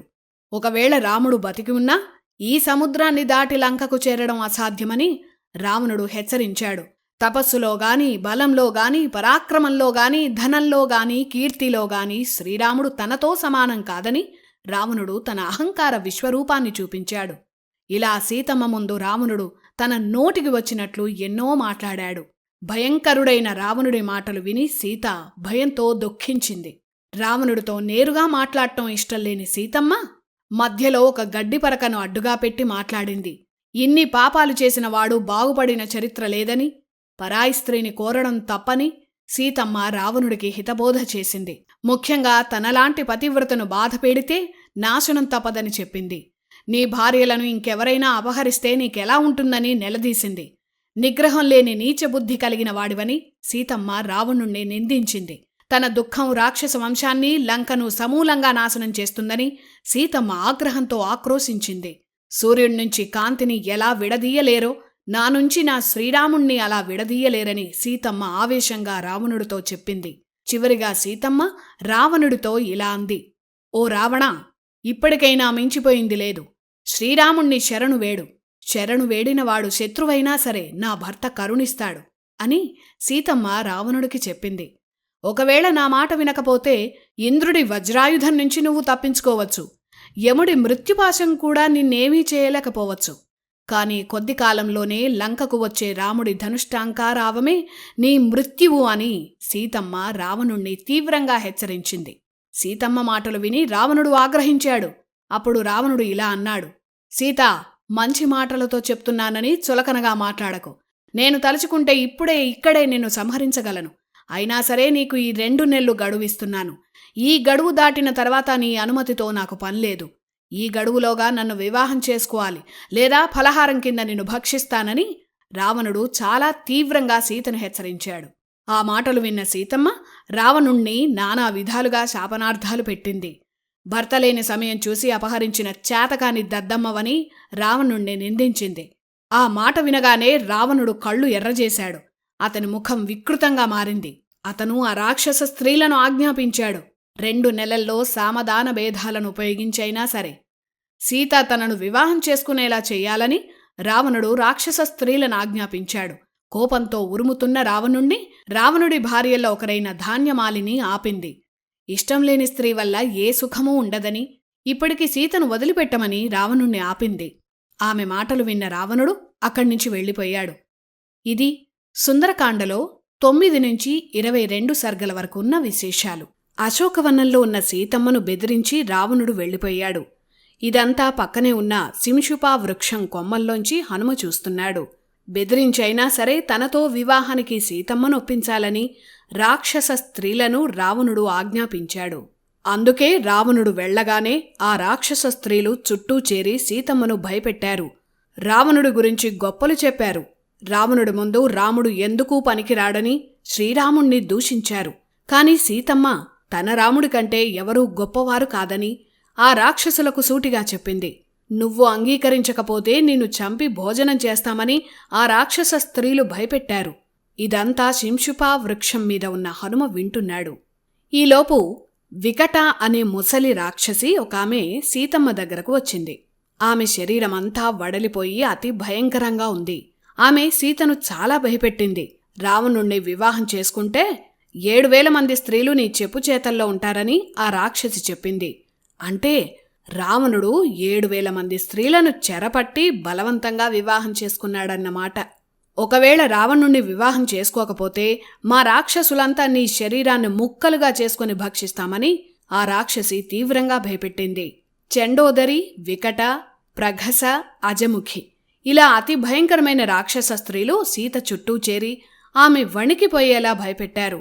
వారందరూ పెడుతున్న మానసిక హింసకు సీతమ్మ బెదిరిపోయి దుఃఖించింది. కాని ఇవన్నీ చెట్టుపై నుంచి చూస్తున్న హనుమ సంయమనం కోల్పోలేదు. సమయం వచ్చే వరకు వేచి చూడాలని ఆ సింశుపా వృక్షం మీదే జరిగిందంతా చూస్తున్నాడు. రాక్షసుల వేధింపుల వల్ల సీతమ్మ కన్నీటి పర్యంతమవుతోంది. జీవితంపై ఆశ క్షీణిస్తోంది. తన రాముణ్ణి ఇక చూడటం సాధ్యం కాదేమో అని సీతమ్మ భయపడింది. ఇలా బందీగా పడి ఉండే కంటే మరణమే మేలనుకుంది. తనను చంపినా సరే రావణుడి నీడను కూడా తాకేది లేదని ఆ రాక్షస స్త్రీలకు సీతమ్మ గట్టిగా చెప్పింది. అప్పుడే కొన్ని సందేహాలు సీతమ్మకొచ్చాయి.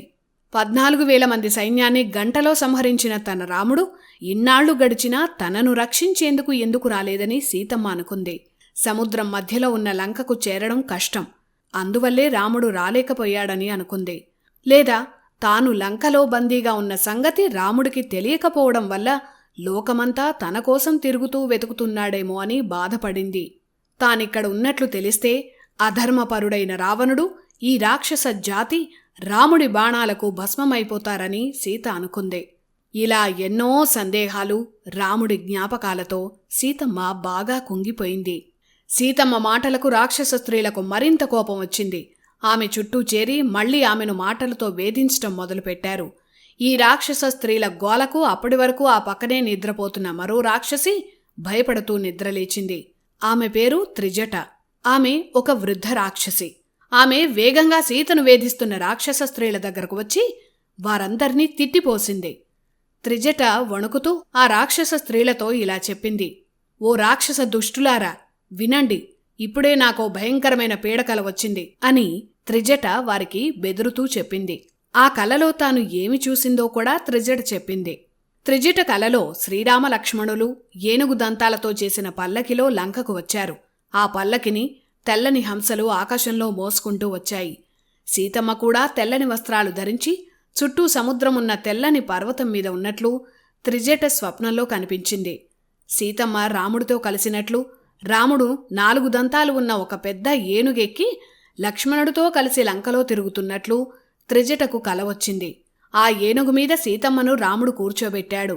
అలా సీతారాములు లక్ష్మణుడు అధిరోహించిన ఆ ఏనుగు లంక పైభాగంలో నిలిచినట్లు తన స్వప్నంలో వచ్చిందని త్రిజట భయపడుతూ చెప్పింది. అలాగే సీతారాములు తెల్లని 8 వృషభాలు కట్టిన రథం మీద లంకకు వచ్చినట్లు, ఆ పైన సీతారామ లక్ష్మణులు పుష్పక విమానమెక్కి ఉత్తర దిశగా ఆకాశ మార్గంలో వెళ్లినట్లు త్రిజట స్వప్నాన్ని చూసింది. ఈ స్వప్నాన్ని చెప్తూ త్రిజట వణికిపోయింది. ఈ లోకంలో ఎవ్వరూ రాముణ్ణి ఓడించలేరని రాక్షస స్త్రీలకు త్రిజట హితబోధ చేసింది. అంతేకాదు, తనకు వచ్చిన కలలో రావణుడు ఎర్రని వస్త్రాలు ధరించి, ఎర్రని కరవీర పుష్పమాలలు ధరించి, శరీరానికి తైలం పూసుకొని ఆ తైలాన్నే తాగుతూ నేలపై శవంలా పడి ఉన్నట్లు కనిపించిందని త్రిజట వివరించింది. ఆ తర్వాత నల్లని వస్త్రాలు ధరించిన రావణుడు పుష్పక విమానం నుంచి నేలపై పడిపోయినట్లు, ఒక స్త్రీ రావణుణ్ణి ఈడ్చుకుంటూ వెళుతున్నట్లు తన కలలో చూశానని త్రిజట చెప్పింది. రావణుడు పిచ్చివాడిలా నూనె తాగుతూ పిచ్చి పిచ్చిగా గెంతులు వేస్తూ గాడిదలు కట్టిన రథంలో వెళ్లాడని, ఆ రథం నుంచి కూడా తలకిందులుగా కిందపడి ఒక మురికి కూపంలో మునిగిపోయినట్లు త్రిజట వివరించింది. రావణుడి సోదరులు కుమారులు అందరి మెడలకు తాళ్లు కట్టి ఒక నల్లని స్త్రీ వారిని ఈడ్చుకుంటూ వెళ్ళినట్లు, రాక్షసులంతా ఘోరంగా మరణించినట్లు, లంకానగరంలో గోపురాలు ముఖద్వారాలు విరిగిపడినట్లు, ఒక వానరుడు లంకానగరాన్ని భస్మం చేసినట్లు తనకు వచ్చిన కలను భయపడుతూ త్రిజట ఆ రాక్షస స్త్రీలందరికీ వివరించింది. ఆ స్వప్నం వల్ల తీవ్రంగా భయపడిన త్రిజట సీతమ్మను వేధిస్తున్న రాక్షస స్త్రీలను దూరంగా నెట్టేసింది. రాముడితో పాటు అతి భయంకరమైన అడవిలో కూడా నడిచిన సీతమ్మ మహాపతివ్రత అని, ఆమెను తాకితే ఎవరైనా భస్మమైపోతారని త్రిజట రాక్షస స్త్రీలను హెచ్చరించింది. ప్రాతకాలంలో వచ్చిన కల నిజమవుతుందని, ముఖ్యంగా ఎవరైనా స్త్రీ కష్టాల్లో ఉన్నప్పుడు ఇలాంటి కలలు ఖచ్చితంగా జరిగి తీరుతాయని త్రిజట వారిని హెచ్చరించింది. పొరపాటున కూడా సీతమ్మకు హాని చేయవద్దని తన రాక్షస సన్నిహితులకు మొరపెట్టుకుంది. సీతమ్మ, నువ్వు త్వరలోనే పెద్ద శుభవార్త వింటావు. రాముడు వస్తాడు అని త్రిజట సీతకు చెప్పింది. ఇన్నాళ్లలో ఇంతటి సంతోషకరమైన మాటలను మొదటిసారి విన్న సీతమ్మ చాలా ఆనందించింది. కాని రామలక్ష్మణులకేమైందో, అడవుల్లో తిరుగుతున్న వారిని ఏ మృగమైనా దాడి చేసి చంపేసిందో అని సీతమ్మకు రకరకాల ఆలోచనలు వచ్చాయి. ఆనాడు లక్ష్మణుడిని అనుమానించి పంపించకుండా ఉండి ఉంటే ఈ దుర్గతి తనకు పట్టేది కాదని కూడా బాధపడింది. అయినా మనసులో ఎక్కడో రాముడు ఖచ్చితంగా వచ్చి తనను రక్షిస్తాడన్న నమ్మకంతో ఉంది. పైగా కొన్ని శుభశకునాలు కూడా సీతమ్మకు కనిపించాయి. త్రిజట స్వప్నంతో సీతమ్మ మనసు కొంచెం శాంతించింది. ఇక అక్కడ శింశుపా వృక్షంపై ఉన్న హనుమ కూడా త్రిజట స్వప్నంతో సహా అక్కడ జరిగిన ఘట్టమంతా వింటున్నాడు. ఇక ఎలాగైనా సీతమ్మను కలవాలని అనుకున్నాడు. రాముడి గురించే క్షణక్షణం ఆలోచిస్తున్న సీతమ్మను ఓదార్చాలని, ఆమెకు ధైర్యాన్ని కలిగించాలని హనుమ అనుకున్నాడు. తాను రాముని దూతను అని చెప్తే సీతమ్మ మరింత ధైర్యంగా ఉంటుందని, లేదంటే రాముడు రాడేమో అనుకొని సీతమ్మ ఏదైనా అఘాయిత్యం చేసుకుంటుందేమోనని హనుమ భయపడ్డాడు. కాని అప్పటికీ ఇంకా రాక్షస స్త్రీలు సీత చుట్టూనే కాపలాగా ఉన్నారు.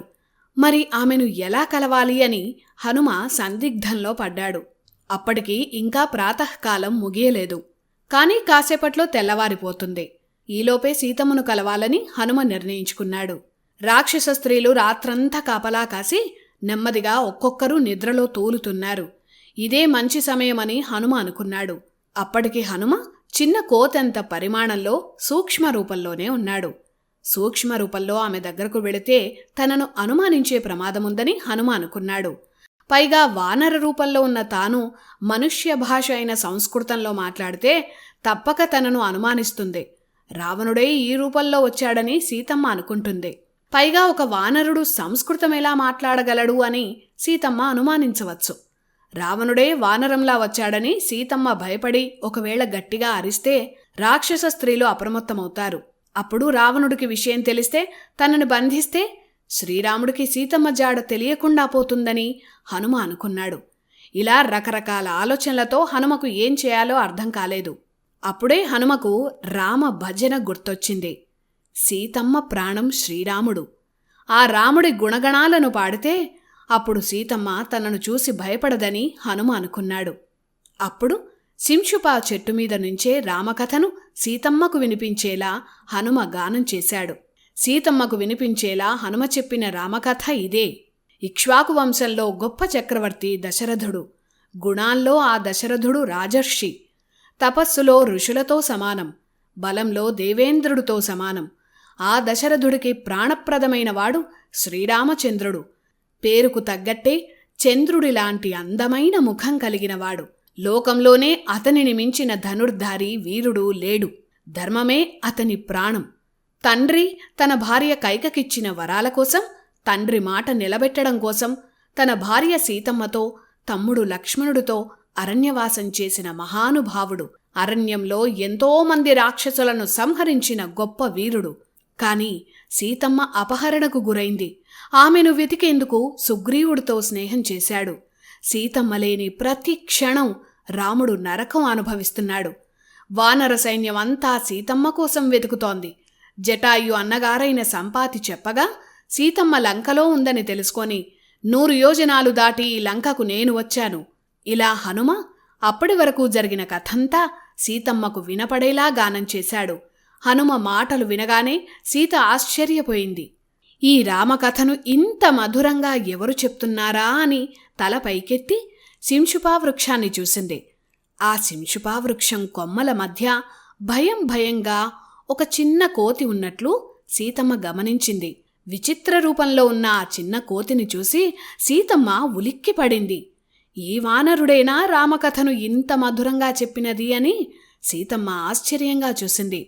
పగడంలాంటి ఎర్రని ముఖం, గొప్ప తేజస్సుతో సూక్ష్మరూపంలో ఉన్న హనుమ ఆ చెట్టుకే వేలాడుతూ నెమ్మదిగా సీతమ్మ దగ్గరకు వచ్చి నమస్కరించాడు. ఎందుకైనా మంచిదని ఆమె సీతో కాదో నిర్ధారించుకుందామనుకున్నాడు.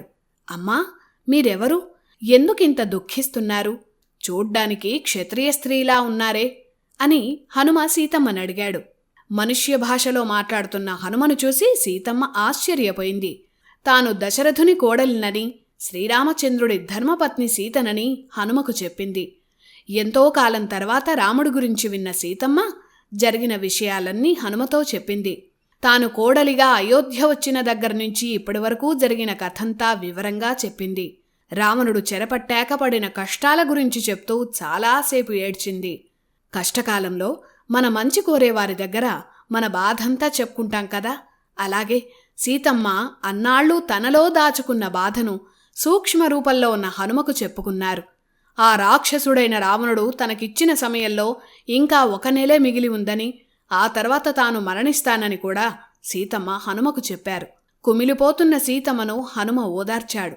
అమ్మా సీతమ్మ, నేను నీ పతి అయిన శ్రీరాముడు పంపగా వచ్చిన రామదూతను అని హనుమ సీతమ్మకు చెప్పాడు. శ్రీరామ లక్ష్మణులు క్షేమంగా ఉన్నారని, నీ క్షేమాన్ని తెలుసుకొని రమ్మన్నారని హనుమ జరిగిన వివరాలన్నీ సీతమ్మకు వివరించాడు. అది విని సీతమ్మ ఆనందంతో కంటతడి పెట్టింది. రాముడి మాటగా చెప్పిన మాటలను హనుమ చెప్తుంటే విని ఇన్నాళ్ల కష్టం నుంచి కాస్త ఉపశమనం పొందింది. అంతవరకు దూరంగా ఉండి మాట్లాడిన హనుమ సీతమ్మకు తనపై నమ్మకం కుదిరిందనుకొని నెమ్మదిగా దగ్గరకు వెళ్ళాడు. హనుమ దగ్గరకు రాగానే సీతమ్మ భయపడింది. రావణుడే ఈ రూపంలో వచ్చాడని అనుకుంది. సీతమ్మ దూరంగా వెళ్ళిపోయింది. అది చూసి హనుమ మళ్లీ సందిగ్ధంలో పడ్డాడు. రావణ, నువ్వే ఈ వానర రూపంలో వచ్చి నన్ను బాధించాలని చూస్తున్నావా అని హనుమతో సీతమ్మ అన్నారు. వెంటనే తమాయించుకొని, ఓ వానరా, నువ్వు నిజంగా రామదూతవే అయితే రాముడి గుణగణాలు చెప్పాలని సీతమ్మ కోరింది. అప్పుడు రాముడి గుణాలన్నింటినీ అలాగే రాముడి రూపాన్ని కూడా హనుమ వర్ణించాడు. అలా చెప్తూనే రాముడి ఎత్తు 96 అంగుళాలని చెప్పాడు. 1 అంగుళం ఇప్పటి లెక్కల ప్రకారం 2.5 సెంటీమీటర్లు. అప్పటి మనుషులు ఇప్పటికన్నా పొడుగు కాబట్టి అప్పటి అంగుళానికి సుమారు 4 సెంటీమీటర్లు ఉండే అవకాశం ఉంది. అంటే శ్రీరాముడి పొడవు 12 నుంచి 13 అడుగులని హనుమే చెప్పాడు. శ్రీరాముడు ఆకర్షణీయమైన శ్యామవర్ణం అని హనుమ వర్ణించారు. అంటే చామన ఛాయ రంగులో ఉంటాడని అర్థం. గంభీరమైన గొంతు, చక్కటి శరీర ఛాయ రాముడి సొంతమన్నాడు. 4 మృగాల వంటి నడక కలిగినవాడు, సాటిలేని వీరుడు. సింహం, పెద్ద పులి, ఏనుగు, వృషభం, ఈ 4 మృగాల నడకలో ఉన్న ధీరత్వం ఇంకే మృగంలోనూ ఉండదు. ఈ 4 మృగాలను మించిన రాజసం కలిగిన నడక కలిగినవాడు రాముడు అని హనుమ చెప్పాడు. ఇలా రాముణ్ణి అద్భుతంగా హనుమ వర్ణించాడు. రాముడు ఆజానుబాహుడని చెప్పాడు. అలాగే తన పేరు హనుమంతుడని, తాను రామ బంటునని, వాయుపుత్రుడినని సీతమ్మకు నమ్మకం కలిగేలా చెప్పాడు. రావణుడు అపహరించాక సీతమ్మ అన్వేషణ కోసం సుగ్రీవుడితో రాముడి స్నేహం, ఆ సుగ్రీవుడి మంత్రిగా రామలక్ష్మణులతో తనకు కుదిరిన స్నేహం గురించి కూడా హనుమ సీతమ్మకు వివరించాడు. ఆనాడు రావణుడు ఆకాశమార్గంలో అపహరించిన సమయంలో సీతమ్మ మూటకట్టి కిందకు విసిరేసిన ఆభరణాలు దొరికింది తమకేనని కూడా హనుమ చెప్పాడు. సీతా వియోగంతో రాముడు నిద్రాహారాలు మానేశాడని, రోజూ తలుచుకుని దుఃఖిస్తున్నారని చెప్పాడు. తాము అన్వేషిస్తున్న సమయంలో జటాయు అన్నగారైన సంపాతి నీ జాడ చెప్పాడని, అక్కడి నుంచి 100 యోజనాల దూరాన్ని లంఘించి తాను లంకకు వచ్చానని హనుమ జరిగిన వివరాలన్నీ పూసగుచ్చినట్టు చెప్పాడు. తాను సుగ్రీవుని మంత్రినని, వాయుపుత్రుణ్ణని హనుమ తన గురించి వివరాలు చెప్పాడు. ఆ తర్వాత శ్రీరాముడు తన గుర్తుగా ఇచ్చిన ఉంగరాన్ని సీతమ్మకిచ్చాడు. ఆ ఉంగరాన్ని చూసి సీతమ్మ ఎంతో ఆనందించింది. తన కోసం 100 యోజనాల దూరం లంఘించి వచ్చినందుకు సీతమ్మ హనుమను ఎంతో గొప్పగా కీర్తించింది. శ్రీరాముడు, లక్ష్మణుల గురించి కుశల ప్రశ్నలు అడిగింది. సీతమ్మ జాడ ఎక్కడో రాముడికి తెలియదని, ఇప్పుడు తాను వెళ్ళాక వానర భల్లూక సైన్యాలతో రామలక్ష్మణులు లంకను ధ్వంసం చేస్తారని సీతమ్మకు హనుమ ధైర్యం చెప్పాడు. శ్రీరాముడికి సీతమ్మ తప్ప మరో ధ్యాస లేదని, నీపై బెంగతో తలుచుకుని దుఃఖిస్తున్నాడని హనుమ చెప్పాడు. అప్పుడు సీతమ్మ, రావణుడు నాకు 1 సంవత్సరం గడువిచ్చాడు. అందులో 10 నెలలు ముగిసిపోయాయి. ఇంకో 2 నెలల్లోపు శ్రీరాముడు తనను తీసుకువెళ్లాలని హనుమతో చెప్పింది. అప్పుడు హనుమ ఇలా అన్నాడు, సీతమ్మ, 2 నెలల వరకెందుకు? నా వీపు మీద ఆసీనురాలివైతే ఇప్పుడే నిన్ను శ్రీరాముడి దగ్గరకు చేరుస్తానని అన్నాడు. అప్పటికి హనుమ సూక్ష్మరూపంలోనే ఉండడం చూసి సీతమ్మ నవ్వుకుంది. ఇంత చిన్న శరీరంతో నన్ను మోసుకొని సముద్రాన్ని దాటడం సాధ్యం కాదని హనుమకు సీతమ్మ చెప్పింది. ఇంతసేపు సీతమ్మతో మాటల్లో పడి తాను సూక్ష్మరూపంలో ఉన్నాడన్న విషయాన్ని హనుమ పట్టించుకోలేదు. సీతమ్మ అలా అనేసరికి హనుమ నవ్వాడు. అమ్మా సీతమ్మ, నా శక్తి సామర్థ్యాలు నీకు తెలియవు, ఇదిగో చూడు అంటూ హనుమ తన శరీరాన్ని భారీగా పెంచాడు. మహాబలశాలిగా ఉన్న హనుమను చూసి సీతమ్మ ఆశ్చర్యపోయింది. ఈ క్షణమే నిన్ను రాముడి దగ్గరకు చేరుస్తాను, రా తల్లి అంటూ సీతమ్మను హనుమ కోరాడు. అప్పుడు సీతమ్మ ఇలా చెప్పింది, హనుమా, నీ పరాక్రమం నాకు అర్థమైంది. కాని నువ్వు నన్ను తీసుకువెళ్ళటం సముచితం కాదు. మార్గమధ్యంలో నేను అదుపు తప్పి సముద్రంలో పడిపోవచ్చు. రావణుడికి తెలిస్తే రాక్షస సైన్యం మనల్ని చుట్టుముడుతుంది. అప్పుడు నీ ప్రాణానికి నా ప్రాణానికి కూడా ముప్పు తప్పదు. నా కోసం రామదూతగా వచ్చిన నీకు హాని కలగకూడదు. అలాగే ఈ రాక్షసులను నువ్వు సంహరిస్తే అది రాముడి కీర్తికి భంగం కలిగిస్తుంది. అందుకే శ్రీరాముడే వచ్చి రావణుణ్ణి సంహరించి నన్ను తీసుకువెళ్ళాలి. అదే శ్రీరాముడికి కీర్తి. శ్రీరాముడి వీరత్వం ముందు ఈ రావణుడు ఒక లెక్క కూడా కాదు. అందుకే నా భర్త అయిన రాముడిని, నా మరిది అయిన లక్ష్మణుడిని, వానర సైన్యాన్ని లంకకే తీసుకురా అని సీతమ్మ హనుమకు వివరంగా చెప్పింది. రాముడికి వర్తమానం పంపింది. సీతమ్మ చెప్పింది విని హనుమ కూడా సంతోషించాడు. ఆమె చెప్పింది నిజమేనని అనుకున్నాడు. ఈ వర్తమానాన్ని శ్రీరాముడికి చేరుస్తానని హనుమ సీతమ్మకు చెప్పాడు. కాని తాను సీతమ్మను కలిసినట్లు ఏదైనా గుర్తుగా ఇమ్మని హనుమ సీతమ్మను కోరాడు. అప్పుడు సీతమ్మ శ్రీరాముడికి తనకు మాత్రమే తెలిసిన ఒక సంఘటనను హనుమకు చెప్పింది. అదేంటంటే, సీతారాములకు వివాహమైన కొత్తలో చిత్రకూటం ప్రాంతంలో కొన్నాళ్లు విడిది చేశారు. అక్కడ ముని ఆశ్రమాల్లో కొన్నాళ్లున్నారు. ఒకరోజు సీతారాములు ప్రకృతిని ఆస్వాదిస్తున్నారు. ఇంతలో ఒక కాకి వచ్చి సీతమ్మను పొడుస్తోంది. ఎంత అదిలించినా మళ్లీ మళ్లీ ఆ కాకి వచ్చి ముక్కుతో సీతమ్మను పొడుస్తూనే ఉంది. అలా సీతమ్మ శరీరంపై కాకి పెట్టిన ఘాటు వల్ల రక్తం చిందింది. ఆ రక్తాన్ని చూసి శ్రీరాముడు తీవ్రంగా ఆగ్రహించాడు. కాకి రూపంలో వచ్చినవాడు దేవేంద్రుడి కుమారుడని రాముడికి అర్థమైంది. వెంటనే ఒక దర్భను తీసి బ్రహ్మాస్త్రమంత్రాన్ని పఠించాడు. ఆ బ్రహ్మాస్త్రాన్ని ఆ కాకి పైకి వదిలాడు. భయపడిన ఆ కాకి బ్రహ్మాస్త్రం నుంచి తప్పించుకోవడానికి ఎన్నో ప్రయత్నాలు చేసింది. ఆ బ్రహ్మాస్త్రం నుంచి ఆ కాకిని ఇంద్రుడు కూడా కాపాడలేకపోయాడు.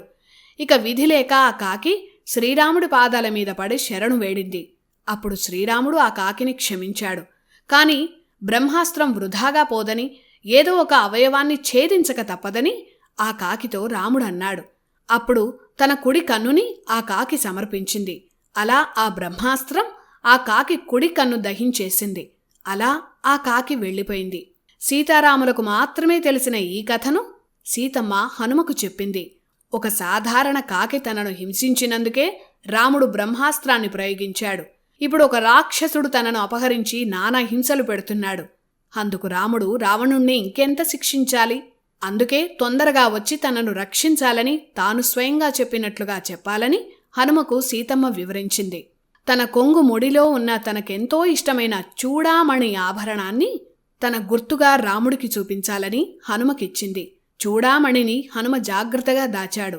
తలపై ధరించే మణి చూడామణి. ఆ చూడామణి ప్రభావంతో హనుమంతుడి శక్తి మరింత పెరిగింది. ఈ చూడామణిని చూడగానే శ్రీరాముడికి తనతో పాటు తన తల్లిదండ్రులు కూడా గుర్తొస్తారని సీతమ్మ హనుమకు చెప్పింది. అలా హనుమ మళ్లీ ప్రయాణానికి సిద్ధమయ్యాడు. కొద్ది కాలంలోనే మహాసైన్యంతో రామలక్ష్మణులతో వచ్చి కలుస్తానని హనుమ సీతమ్మ దగ్గర వీడ్కోలు తీసుకున్నాడు. కాని సీతమ్మ పడుతున్న కష్టాలను ప్రత్యక్షంగా చూసిన హనుమ ఈ రాక్షసులను ఏదో ఒకటి చేయకుండా వెళ్లకూడదని నిర్ణయించుకున్నాడు. తన కళ్ల ముందే రావణుడు సీతమ్మను బెదిరిస్తున్నా తాను చూస్తూ ఉండాల్సి వచ్చిందని హనుమకు మహాకోపం వచ్చింది. కాని ఆ క్షణంలో సంయమనం పాటిస్తేనే సీతమ్మను కలవడం కుదురుతుంది కాబట్టి ఏమీ చేయకుండా మౌనంగా ఉన్నాడు. సీతమ్మను కలిశాడు. రాముడు తన గుర్తుగా ఇచ్చిన ఉంగరాన్ని సీతమ్మకు చూపించాడు. అలాగే సీతమ్మ తన గుర్తుగా ఇచ్చిన చూడామణిని భద్రం చేశాడు. సీతమ్మకు ధైర్యం చెప్పి తిరిగి తన వానర బృందం ఎదురుచూస్తున్న వింధ్యా తీరానికి వెళదామని సిద్ధమయ్యాడు. కాని రాముడు పంపిన ఒక వానరుడికే ఎంత శక్తి ఉందో ఈ లంకకు చూపిద్దామని అనుకున్నాడు. దుర్మార్గులైన ఈ రాక్షసులకు దండోపాయమే సరైన పద్ధతి అనుకున్నాడు. తాను సృష్టించే విధ్వంసం వల్ల రావణుడి బలమెంతో కూడా ఒక అంచనా వస్తుంది. అది శ్రీరాముడికి సుగ్రీవుడికి చెప్తే యుద్ధ వ్యూహానికి ఉపయోగపడుతుందని హనుమ ఆలోచించాడు. రావణుడిని కలిసి శ్రీరాముడి దూతగా అతన్ని హెచ్చరించాలని, అందుకు రావణుణ్ణి కలవాలని హనుమ అనుకున్నాడు. కాని నేరుగా వెళితే ఒక వానరుణ్ణి రావణుడు అస్సలు గౌరవించాడు. అందుకే రావణుడికి తన వీరత్వాన్ని చూపించి కోపం తెప్పించాలని అనుకున్నాడు. అప్పుడు రావణుడిని కలవచ్చన్నది హనుమ ఆలోచన. అనుకున్నదే తడవుగా రావణుడికి ఎంతో ఇష్టమైన అశోకవనాన్ని ధ్వంసం చేయడం మొదలుపెట్టాడు. పెద్ద పెద్ద చెట్లు పీకి అందమైన సరస్సులు భవనాలపై విసిరేశాడు. ఇష్టం వచ్చినట్లు అశోకవనంలో తిరుగుతూ ఆ వనాన్ని విధ్వంసం చేశాడు. కొద్ది సమయంలోనే అశోకవనం అంతా నాశనమైంది. ఇదంతా చూసి అక్కడ కాపలా కాస్తున్న రాక్షస స్త్రీలు భయపడ్డారు. వారి ముందు అంతెత్తుగా హనుమ ఉన్నాడు. భారీ శరీరంతో ఉన్న హనుమను చూసి ఏ భూతమో ప్రేతమో అని రాక్షస స్త్రీలు వణికిపోయారు.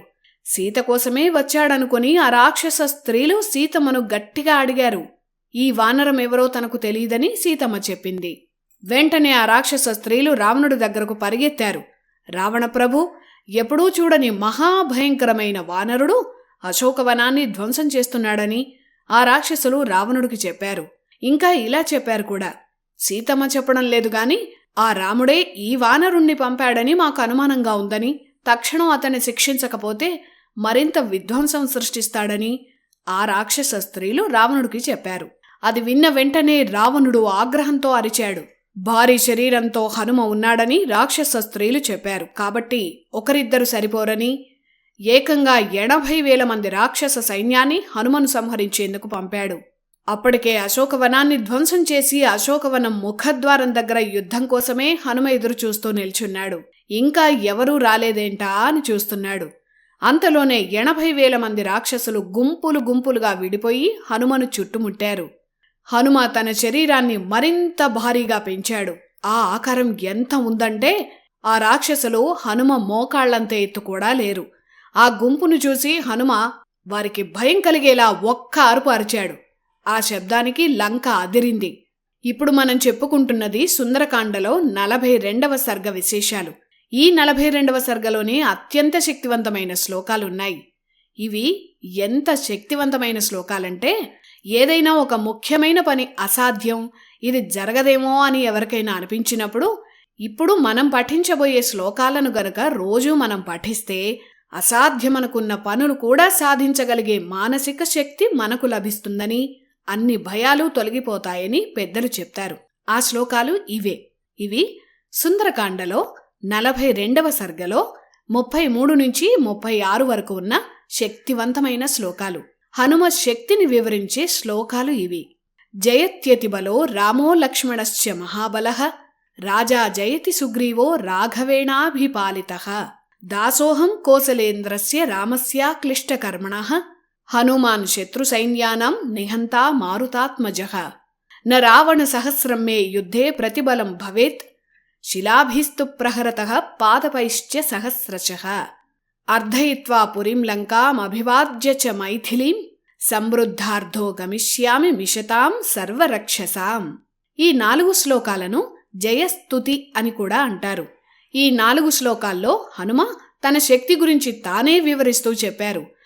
ఎవ్వరికీ భయపడేది లేదు, ఎవ్వరొచ్చినా వారిపై విజయం సాధిస్తాను అని చెప్పే శక్తివంతమైన శ్లోకాలు.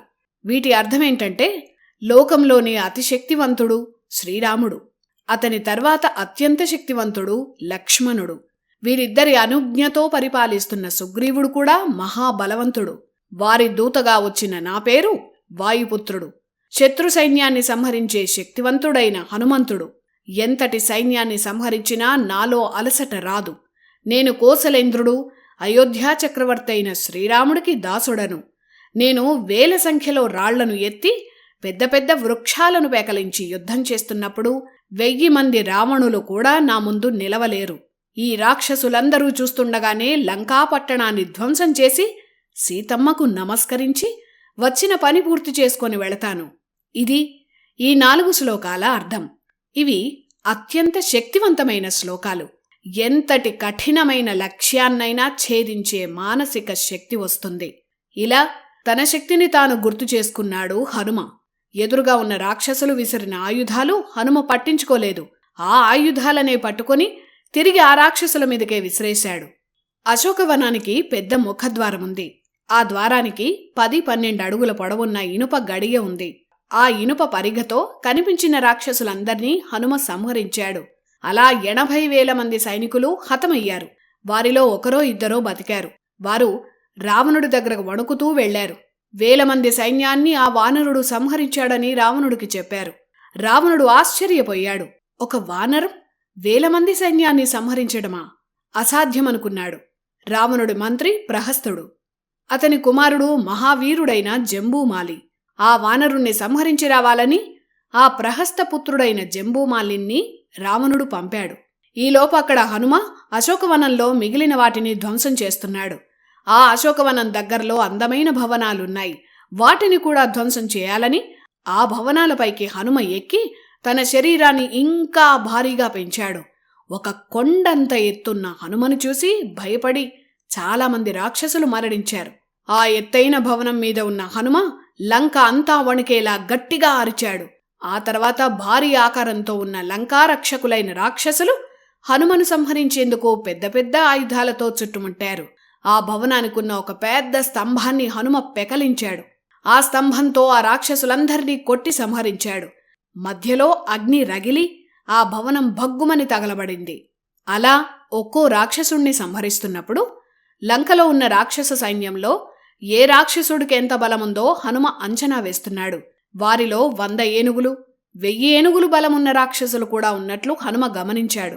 రావణుడి సైనిక శక్తిని తెలుసుకోవడానికే హనుమ ఈ యుద్ధాన్ని కల్పించుకొని మరీ చేస్తున్నాడు. ఈ వివరాలు రాముడికి సుగ్రీవుడికి చెప్తే యుద్ధానికి ఎలా సన్నద్ధమవ్వాలో వ్యూహాలు రచించుకోవచ్చు. అలాగే లంకపై యుద్ధానికి ఎంత సైన్యం కావాలో కూడా తెలుస్తుంది. ఈలోపు ప్రహస్తుడి కుమారుడైన జంబూమాలి హనుమపై యుద్ధానికి వచ్చాడు. జంబూమాలి మహావీరుడు, గొప్ప ధనుర్ధారి. అతని దగ్గర ఒక గొప్ప ధనుస్సుంది.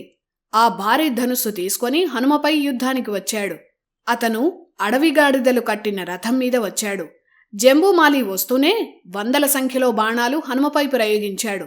ఆ బాణాలు హనుమకు తగిలి గాయాలయ్యాయి. ఆ బాణాల దాడిని చూసి హనుమకు కోపం వచ్చింది. పక్కనే ఉన్న బండరాళ్లను, పెద్ద వృక్షాలను పెకలించి జంబూమాలిపై విసిరాడు. వాటిని జంబూమాలి అస్త్రాలతో ఎదుర్కొన్నాడు. మళ్లీ బాణాలతో హనుమపై తీవ్రంగా దాడి చేశాడు. హనుమ ఒళ్లంతా బాణాలు గుచ్చుకున్నాయి. తీవ్ర ఆగ్రహంతో హనుమ ఒక పెద్ద ఇనుప పరిఘను జంబూమాలిపై బలంగా విసిరాడు. ఆ పరిఘ జంబూమాలి రథాన్ని ముక్కలు ముక్కలు చేసింది. ఆ రథం కింద జంబూమాలి నుజ్జునుజ్జయి మరణించాడు. గొప్ప వీరుడైన జంబూమాలి మరణించాడని తెలిసి రావణుడు తేరుకోలేకపోయాడు. లక్షల సైన్యాన్ని ఒంటి చేత్తో సంహరించగల జంబూమాలి ఒక వానరుడి చేతుల్లో మరణించాడంటే రావణుడు నమ్మలేకపోయాడు. వెంటనే తన మంత్రిపుత్రులను రావణుడు పిలిచాడు. ఆ వానరుణ్ణి నామరూపాలు లేకుండా చేయాలని వారిని ఆదేశించాడు. రావణుడి ప్రధానమంత్రికి 7 కుమారులు.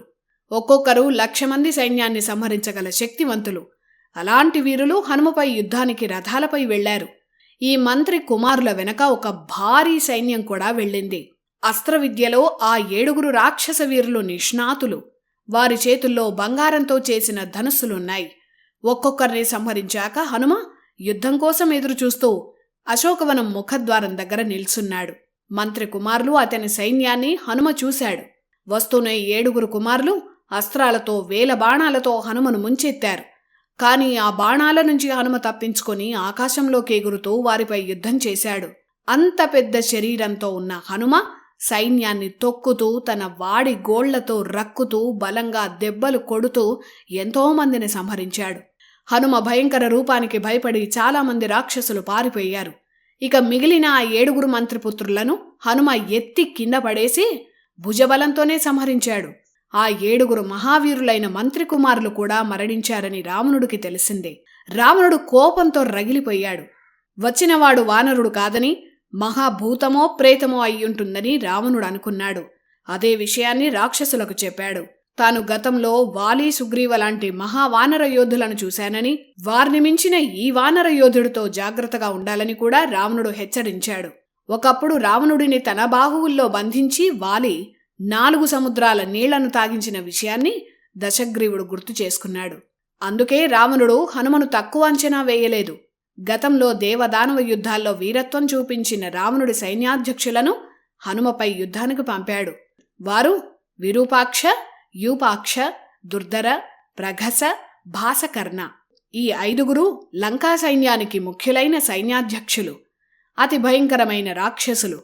ఎలాగైనా ఆ వానరుణ్ణి సంహరించాలని రావణుడు వారిని ఆదేశించాడు. ఆ సైన్యాధ్యక్షులు రథాలు, ఏనుగులు, భారీ సైన్యం, చిత్ర విచిత్రమైన ఆయుధాలతో హనుమ ఉన్న అశోకవనం ముఖద్వారం దగ్గరకు వెళ్లారు. వారంతా ఒక్కసారిగా పర్వత శిఖరమంత ఎత్తున్న హనుమను చుట్టుముట్టారు. వారు ఇనుప బాణాలతో హనుమను గాయపరిచారు. ఆ బాణాలను తప్పించుకునేందుకు హనుమంతుడు ఆకాశంలో ఎగురుతూ వారితో యుద్ధం చేశాడు. అలా ఎగురుతూ దుర్ధరుడి రథాన్ని తొక్కి నుజ్జునుజ్జు చేశాడు. అలా దుర్ధరుడు ఘోరంగా మరణించాడు. ఇలా కాదని విరూపాక్ష యూపాక్షలు కూడా ఆకాశంలో ఎగురుతూ హనుమతో మాయాయుద్ధం మొదలుపెట్టారు. ఆకాశంలోనే హనుమకు ఆ రాక్షసులకు మల్లయుద్ధం జరిగింది. వారిద్దరినీ నేలమీద పడేసి ఒక పెద్ద సాల వృక్షాన్ని హనుమ పెకలించాడు. ఆ వృక్షంతో వారిద్దరినీ కొట్టి సంహరించాడు. అలా విరూపాక్ష యూపాక్ష కూడా మరణించారు. ఇక వచ్చిన రాక్షసుల్లో మిగిలింది ఇద్దరు. వారు ప్రఘస, భాసకర్ణ. వారిద్దరూ శూలాలతో హనుమపై విరుచుకుపడ్డారు. ఆ ఆయుధాల గాయాలతో హనుమకు రక్తం చిందింది. కోపంతో ఆ పక్కనే ఉన్న ఒక పర్వత శిఖరాన్ని పెకలించి ఆ రాక్షసులిద్దరిపై పడేశాడు. వారిద్దరూ ఆ బండరాళ్ల మధ్య నలిగి మరణించారు. అలా ప్రఘస, భాసకర్ణ కూడా మరణించారు. ఇలా రావణుడి సైన్యంలో అత్యంత ముఖ్యమైన యోధులు విరూపాక్ష, యూపాక్ష, దుర్ధర, ప్రఘస, భాసకర్ణ. ఈ ఐదుగురు హనుమ చేతుల్లో మరణించారు. వీరు మరణించాక వీరితో వచ్చిన సైన్యం భయంతో పరుగులు తీసింది. వారిని కూడా హనుమ బండరాళ్లు విసిరి, వృక్షాలను విసిరి అందర్నీ సంహరించాడు. చెల్లాచెదురుగా పడి ఉన్న రథాలు, మరణించిన మృగాలు, శవాలతో అశోకవనం భయంకరంగా మారింది. వారిని సంహరించగానే మళ్లీ హనుమ, నేను యుద్ధానికి సిద్ధం, ఎంతమందిని పంపుతావో పంపించు అని రావణుడికి సవాలు విసురుతున్నట్లుగా అశోకవనం ముఖద్వారం దగ్గర ఒక మహావీరుడిలా నిల్చున్నాడు. తన ఐదుగురు సైన్యాధ్యక్షులను కూడా ఒక వానరం సంహరించిందని తెలిసి రావణుడికి ఏమీ అర్థం కాలేదు. వాలిని మించి ఈ వీరుడెవరా అని రావణుడు ఆలోచనలో పడ్డాడు. ఇక ఉపేక్షించి లాభం లేదని మాయాయుద్ధంలో ఆరితేరిన అక్షకుమారుణ్ణి రావణుడు ఆదేశించాడు. రావణుడి కుమారుల్లో అక్షకుమారుడు ఒకరు. ఇంద్రజిత్ తర్వాత అంతటి వీరుడు. గొప్ప తపస్సు చేసి ఎగిరే రథాన్ని పొందాడు. ఆ రథం నేలమీద, ఆకాశంలోనూ ప్రయాణించగల బంగారు రథం. ఆ రథంలో విధ్వంస ఆయుధాలు ఎన్నో ఉంటాయి. అక్షకుమారుడు ఆ రథం మీద ఉన్నంత వరకు అతన్ని దేవతలు కూడా ఓడించలేరు. అంతటి వీరుడు అక్షకుమారుడు. ఎంతటి వీరుడైనా అక్షకుమారుణ్ణి ఓడించటం సాధ్యం కాదన్న నమ్మకంతోనే రావణుడు అతన్ని హనుమపై యుద్ధానికి పంపాడు. అక్షకుమారుడు తన మహిమాన్విత బంగారు రథంపై హనుమ ఉన్న చోటికి బయలుదేరాడు. ఆ రథానికి ఎంతో వేగంతోనైనా ప్రయాణించగల 8 మాయా అశ్వాలున్నాయి. అక్షకుమారుడు మనసులో కోరుకున్న చోటికి ఆ అశ్వాలు రథాన్ని తీసుకువెళతాయి. అక్షకుమారుడు హనుమ ఉన్న చోటికి తన సైన్యంతో వచ్చాడు. అంతటి అక్షకుమారుడు కూడా హనుమను చూసి ఆశ్చర్యపోయాడు. ఎంతోమంది ప్రముఖ వీరులు, వేల మంది రాక్షసులను సంహరించిన ఇతను సామాన్య వానరుడు కాదని అక్షకుమారుడు గుర్తించాడు. అక్షకుమారుడు ప్రయోగించిన అస్త్రాలకు లంక దద్దరిల్లింది. విషం చిమ్మే విచిత్రమైన అస్త్రాలను హనుమ తలకు గురిపెట్టి అక్షకుమారుడు ప్రయోగించాడు. ఆ శక్తివంతమైన అస్త్రాల దెబ్బకు హనుమ తలకు గాయమైంది. హనుమ కళ్ల మీద నుంచి రక్తం కారుతోంది. ఆ దెబ్బకి హనుమ ఆగ్రహించాడు.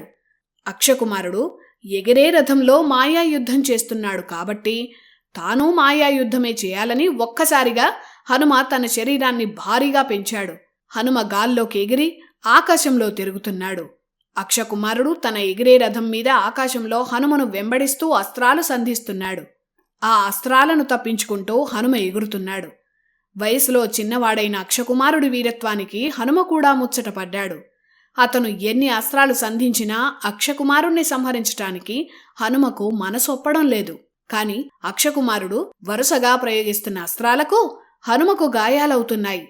ఇలాగే ఉపేక్షిస్తే తాను వచ్చిన పని చెడిపోతుంది గనుక రాక్షస వీరుడైన అక్షకుమారుణ్ణి సంహరించక తప్పదని హనుమ నిర్ణయించుకున్నాడు.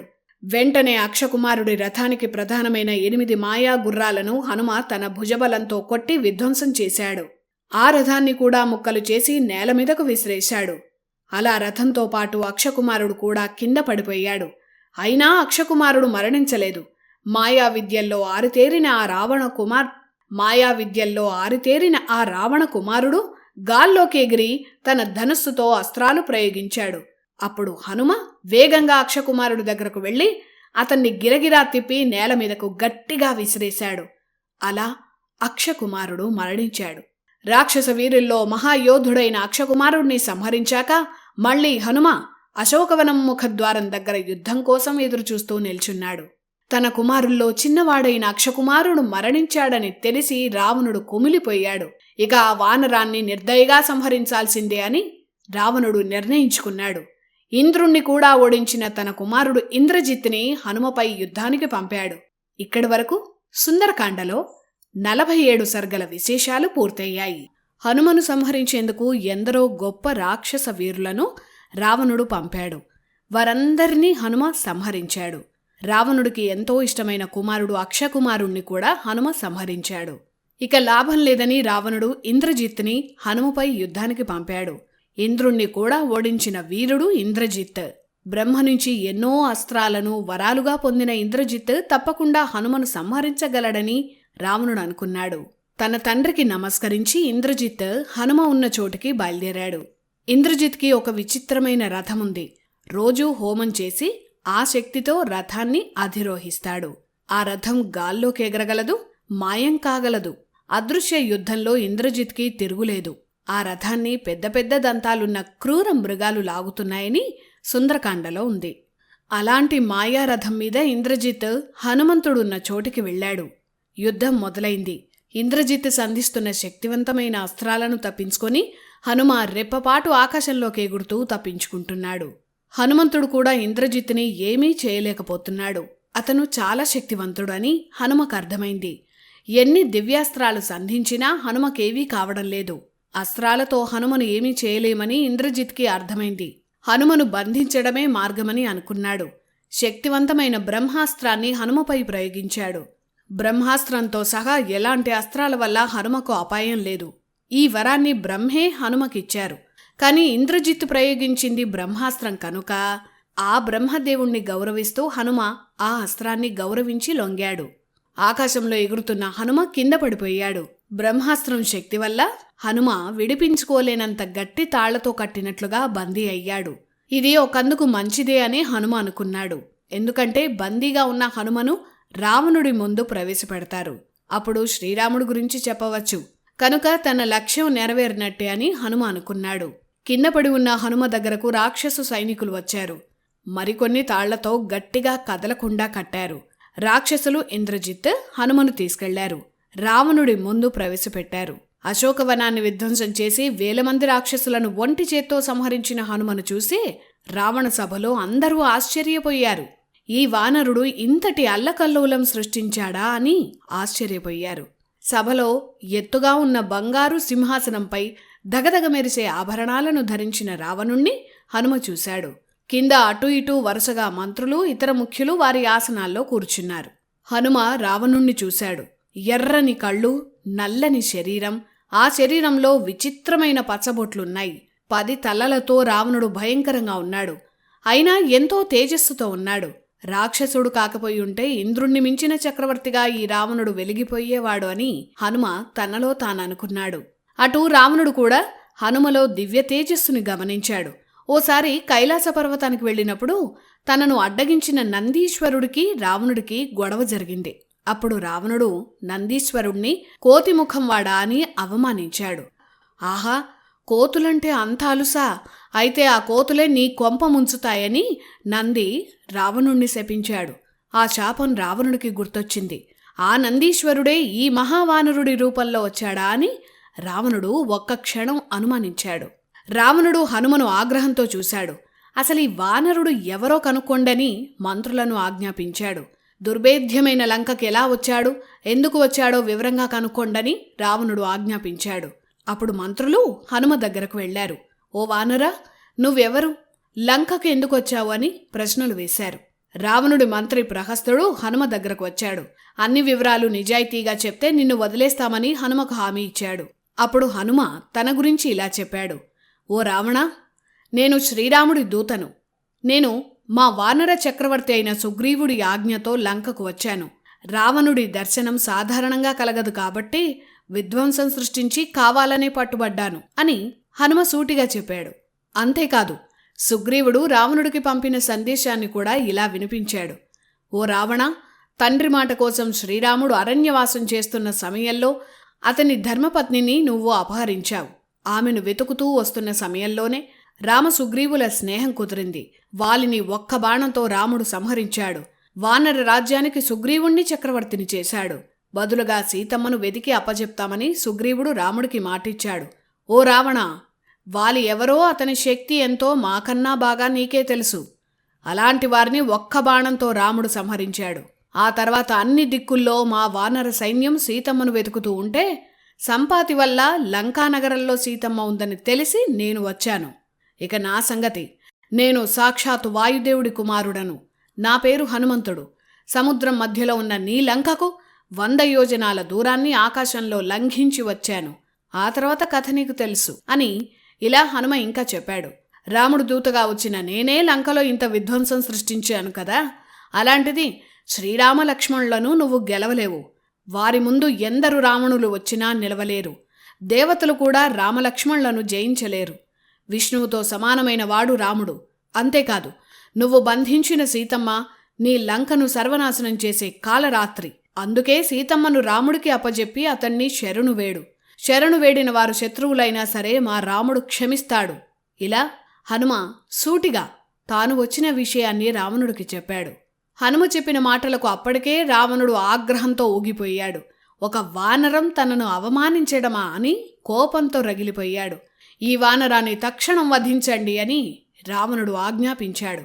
వెంటనే విభీషణుడు లేచాడు. దూతను వధించటం తప్పు అని అన్నగారైన రావణుడికి చెప్పాడు. ఒకవేళ దూతను వధిస్తే అది రాజధర్మానికి విరుద్ధమని, పైగా లోకం నిన్ను నిందిస్తుందని విభీషణుడు వినయంగా రావణుడికి చెప్పాడు. అందువల్ల దూతను వధించకుండా శిక్ష విధించవచ్చని ధర్మసూత్రాన్ని చెప్పాడు. విభీషణుడి మాటలకు కూడా రావణుడు ఆగ్రహించాడు. ఈ వానరుడిని సంహరించాల్సిందే అని నిర్ణయించాడు. అప్పుడు విభీషణుడు మళ్ళీ ఇలా అన్నాడు.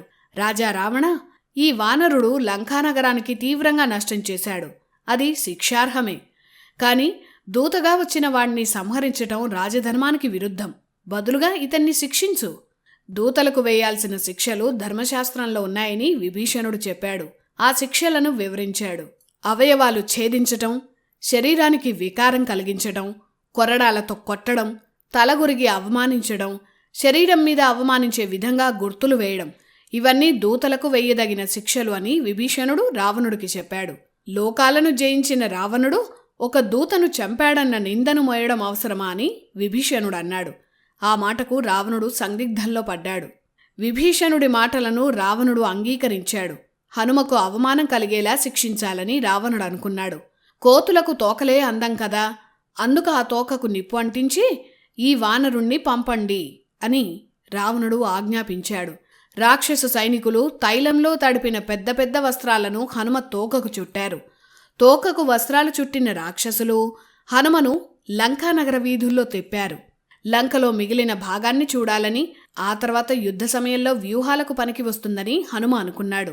అందుకే రాక్షసులు నగరమంతా తిప్పుతూ ఉంటే హనుమ కూడా లంకానగరాన్ని అణువణువూ పరిశీలించాడు. వింతగా ఉన్న హనుమను చూసేందుకు లంకానగరంలో ఉన్న రాక్షస పౌరులంతా వెంట వచ్చారు. అప్పుడు రాక్షస సైనికులు ఒకచోట ఆగారు. హనుమంతుడు గూఢచారి అని, అందుకే తోకకు నిప్పు అంటిస్తున్నామని చెప్పి హనుమ తోకకు నిప్పంటించారు. హనుమంతుడి తోక కాలుతుంటే లంకా వీధుల్లో స్త్రీలు, వృద్ధులు, పిల్లలు అందరూ కేరింతలు కొడుతూ చూస్తున్నారు, నవ్వుకుంటున్నారు. హనుమ తోకకు నిప్పంటించారన్న విషయం సీతమ్మ కూడా తెలిసిందే. ఆమె చాలా బాధపడింది. తన కోసం వచ్చి ఇలాంటి పరిస్థితిని హనుమ ఎదుర్కొంటున్నాడని దుఃఖించింది. అప్పుడు సీతమ్మ అగ్నిదేవుణ్ణి ప్రార్థించింది.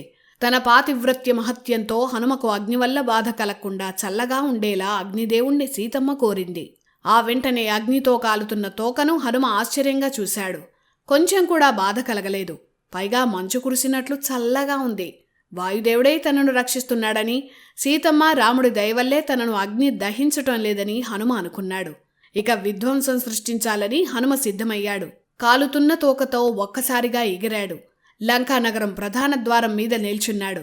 దొరికిన రాక్షసులను దొరికినట్టే కొట్టి సంహరించాడు. అశోకవనాన్ని విధ్వంసం చేసినట్లు లంకలో ప్రధాన దుర్గాలను తగలబెడితే యుద్ధ సమయంలో శ్రీరాముడికి కాస్త శ్రమ తగ్గుతుందని భావించాడు. లంకలో ప్రధాన భవనాలను ఎంచుకున్నాడు. వాటిని తన తోకకున్న అగ్నితో ఆహుతి చేయడం మొదలుపెట్టాడు. మొదట ప్రహస్తుడి ఇంటిని తగలబెట్టాడు.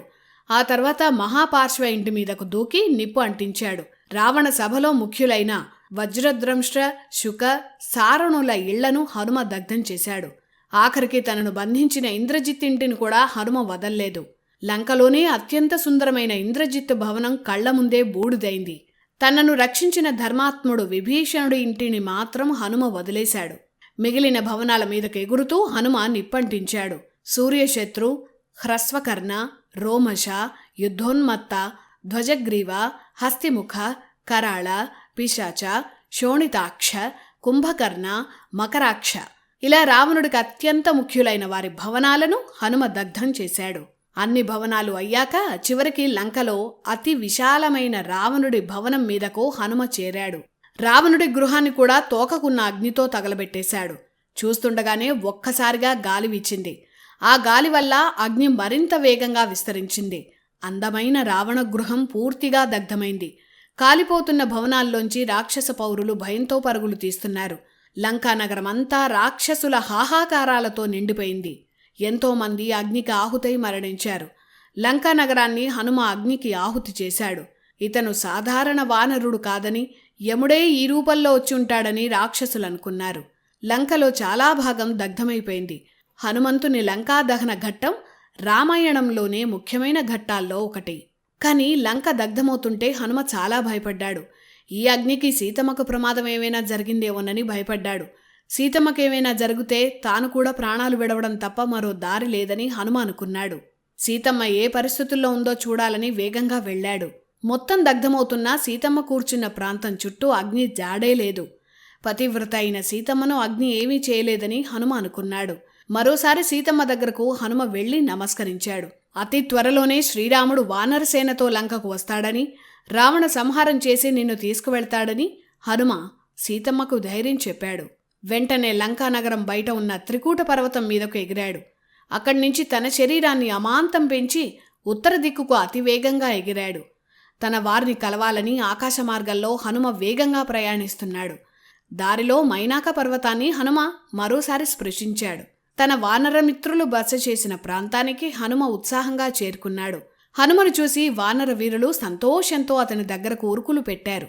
హనుమ ముఖంలో సంతోషం చూసిన జాంబవంతుడు వెళ్లిన పని సఫలమైనట్లు ఊహించాడు. తాను సీతమ్మను చూశానని అంగద, జాంబవంత మిగిలిన వానర మిత్రులకు హనుమ ఆనందంతో చెప్పాడు.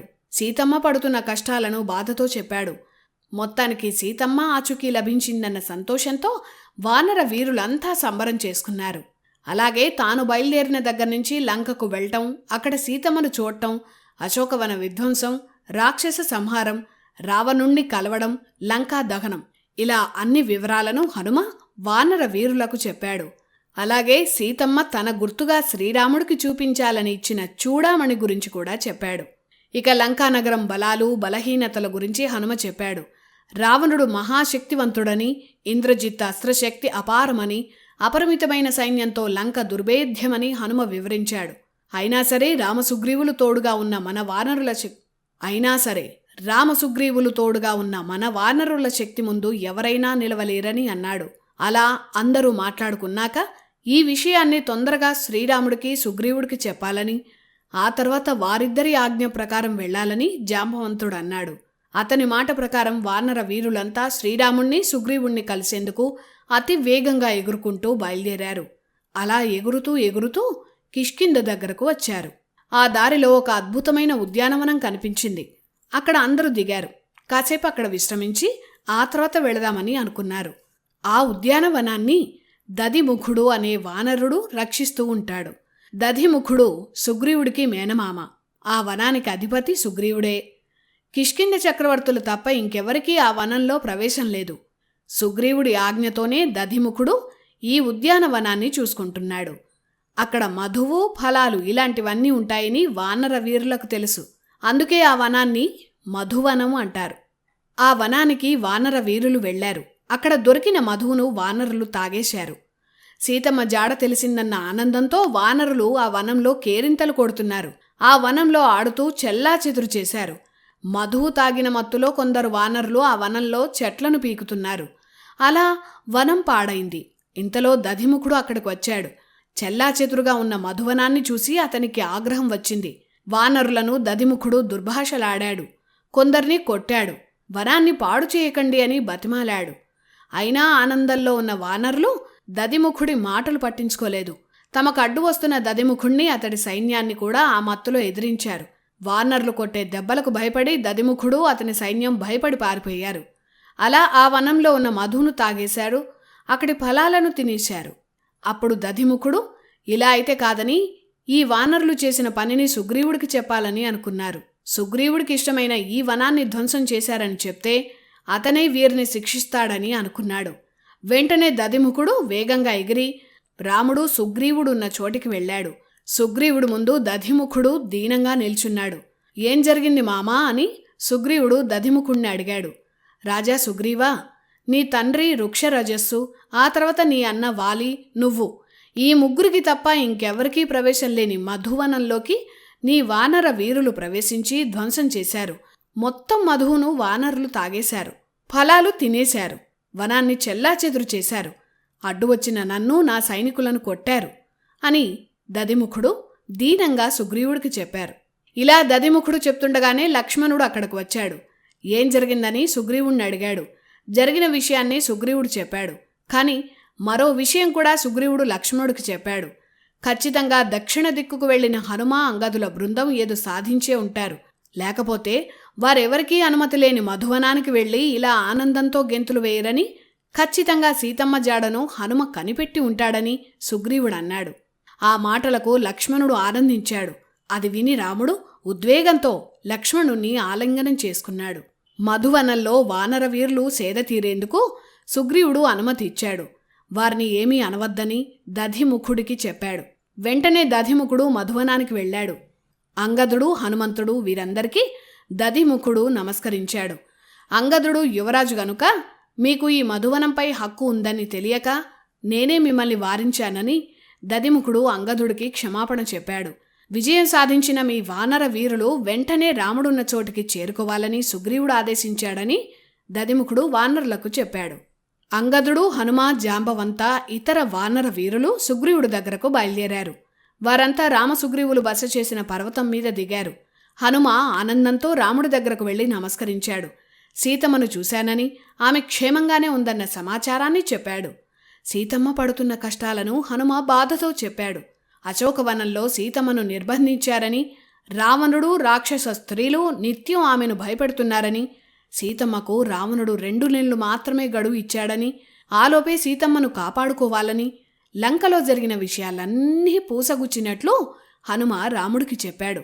క్షణక్షణం రామస్మరణతోనే ఎప్పుడెప్పుడు రాముడు వస్తాడా అని సీతమ్మ కళ్ళు కాయలు కాచేలా ఎదురుచూస్తోందని హనుమ చెప్పిన మాటలకు రాముడి కళ్ళు చెమర్చాయి. లంక నుంచి సీతమ్మను తీసుకువెళ్తానని తాను చెప్పినట్లు, కాని సీతమ్మ అందుకు అంగీకరించలేదన్న విషయాన్ని కూడా హనుమ రాముడికి చెప్పాడు. తనను హనుమ చూసినట్లుగా రాముడికి నమ్మకం కలిగేందుకు సీతమ్మ చెప్పిన కాకి కథను హనుమ రాముడికి వివరించాడు. సీతమ్మ తన ప్రాణప్రదమైన గుర్తుగా దాచుకున్న చూడామణిని హనుమ భక్తితో రాముడికి అందించాడు. రావణుడు విధించిన గడువులోగా రాముడే వచ్చి తనను తీసుకువెళ్లాలని, లేకపోతే తాను ప్రాణం విడుస్తానని సీతమ్మ పంపిన సమాచారాన్ని విని శ్రీరాముడు దుఃఖించాడు. సీతమ్మ తన గుర్తుగా ఇచ్చిన చూడామణిని దేవేంద్రుడు జనక మహారాజుకిచ్చాడు. ఆ మణిని సీతమ్మ వివాహ సమయంలో ఆమె శిరస్సున జనకుడు అలంకరించాడు. ఈ వివరాలను రాముడు హనుమకు చెప్పాడు. ఇక యుద్ధం విషయం కూడా హనుమకు చెప్పాడు. ఓ రామా, లంకపై యుద్ధానికి వెళ్లాలంటే సముద్రంపై సేతువు నిర్మించాలి, లేకపోతే లంకను చేరడం అసాధ్యమని చెప్పాడు. అలాగే లంకానగరం శక్తి, రావణుడి శక్తి, అక్కడి సైన్యం వివరాలను కూడా హనుమ రాముడికి చెప్పాడు. సీతమ్మ గురించి వివరాలు చెప్తున్నప్పుడు రాముడు తీవ్రంగా దుఃఖించాడు. అప్పుడు హనుమ రాముడిలో ధైర్యం నింపాడు, అతన్ని ఓదార్చాడు. ఇక్కడితో సుందరకాండలో 68 సర్గల విశేషాలు ముగిశాయి. సాక్షాత్ నారాయణుడి అవతారమైన శ్రీరాముడు భగవంతుడు. ఆ భగవంతుడికే సమస్య వచ్చినప్పుడు, దుఃఖంలో మునిగినప్పుడు ఆ సమస్యను పరిష్కరించిన వానర యోధుడు హనుమంతుడు. ఎలాంటి సమస్యనైనా పరిష్కరించగల సమర్థుడు హనుమంతుడు. ఆ హనుమంతుడి వీరత్వాన్ని చెప్పే కాండ సుందరకాండ. భగవంతుడి సమస్యనే తీర్చిన మహానుభావుడు హనుమ. అందుకే తీవ్రమైన కష్టాలు పడుతున్నవారు, ఎన్ని ప్రయత్నాలు చేసినా విజయం లభించక బాధపడుతున్నవారు, మానసికంగా కుంగిపోయినవారు, అంతు చిక్కని కష్టాల్లో ఉన్నవారు సుందరకాండను పఠించినా, చదివినా, విన్నా వారికి ఎన్నో సమస్యలకు పరిష్కారాలు లభిస్తాయి. సమస్యలను పరిష్కరించగలిగే మానసిక శక్తి వస్తుంది. ఇందులో తిరుగులేదు. ఇది ఎంతో మంది స్వీయానుభవమే. ఇలా ఇక్కడితో రామాయణంలో అత్యంత సుందరమైన సుందరకాండను వివరంగా చెప్పుకున్నాం. నెక్స్ట్ ఎపిసోడ్ నుంచి రామాయణంలో 6వ కాండ అయిన యుద్ధకాండ విశేషాలను తెలుసుకుందాం. జై శ్రీరామ్, జై హనుమాన్.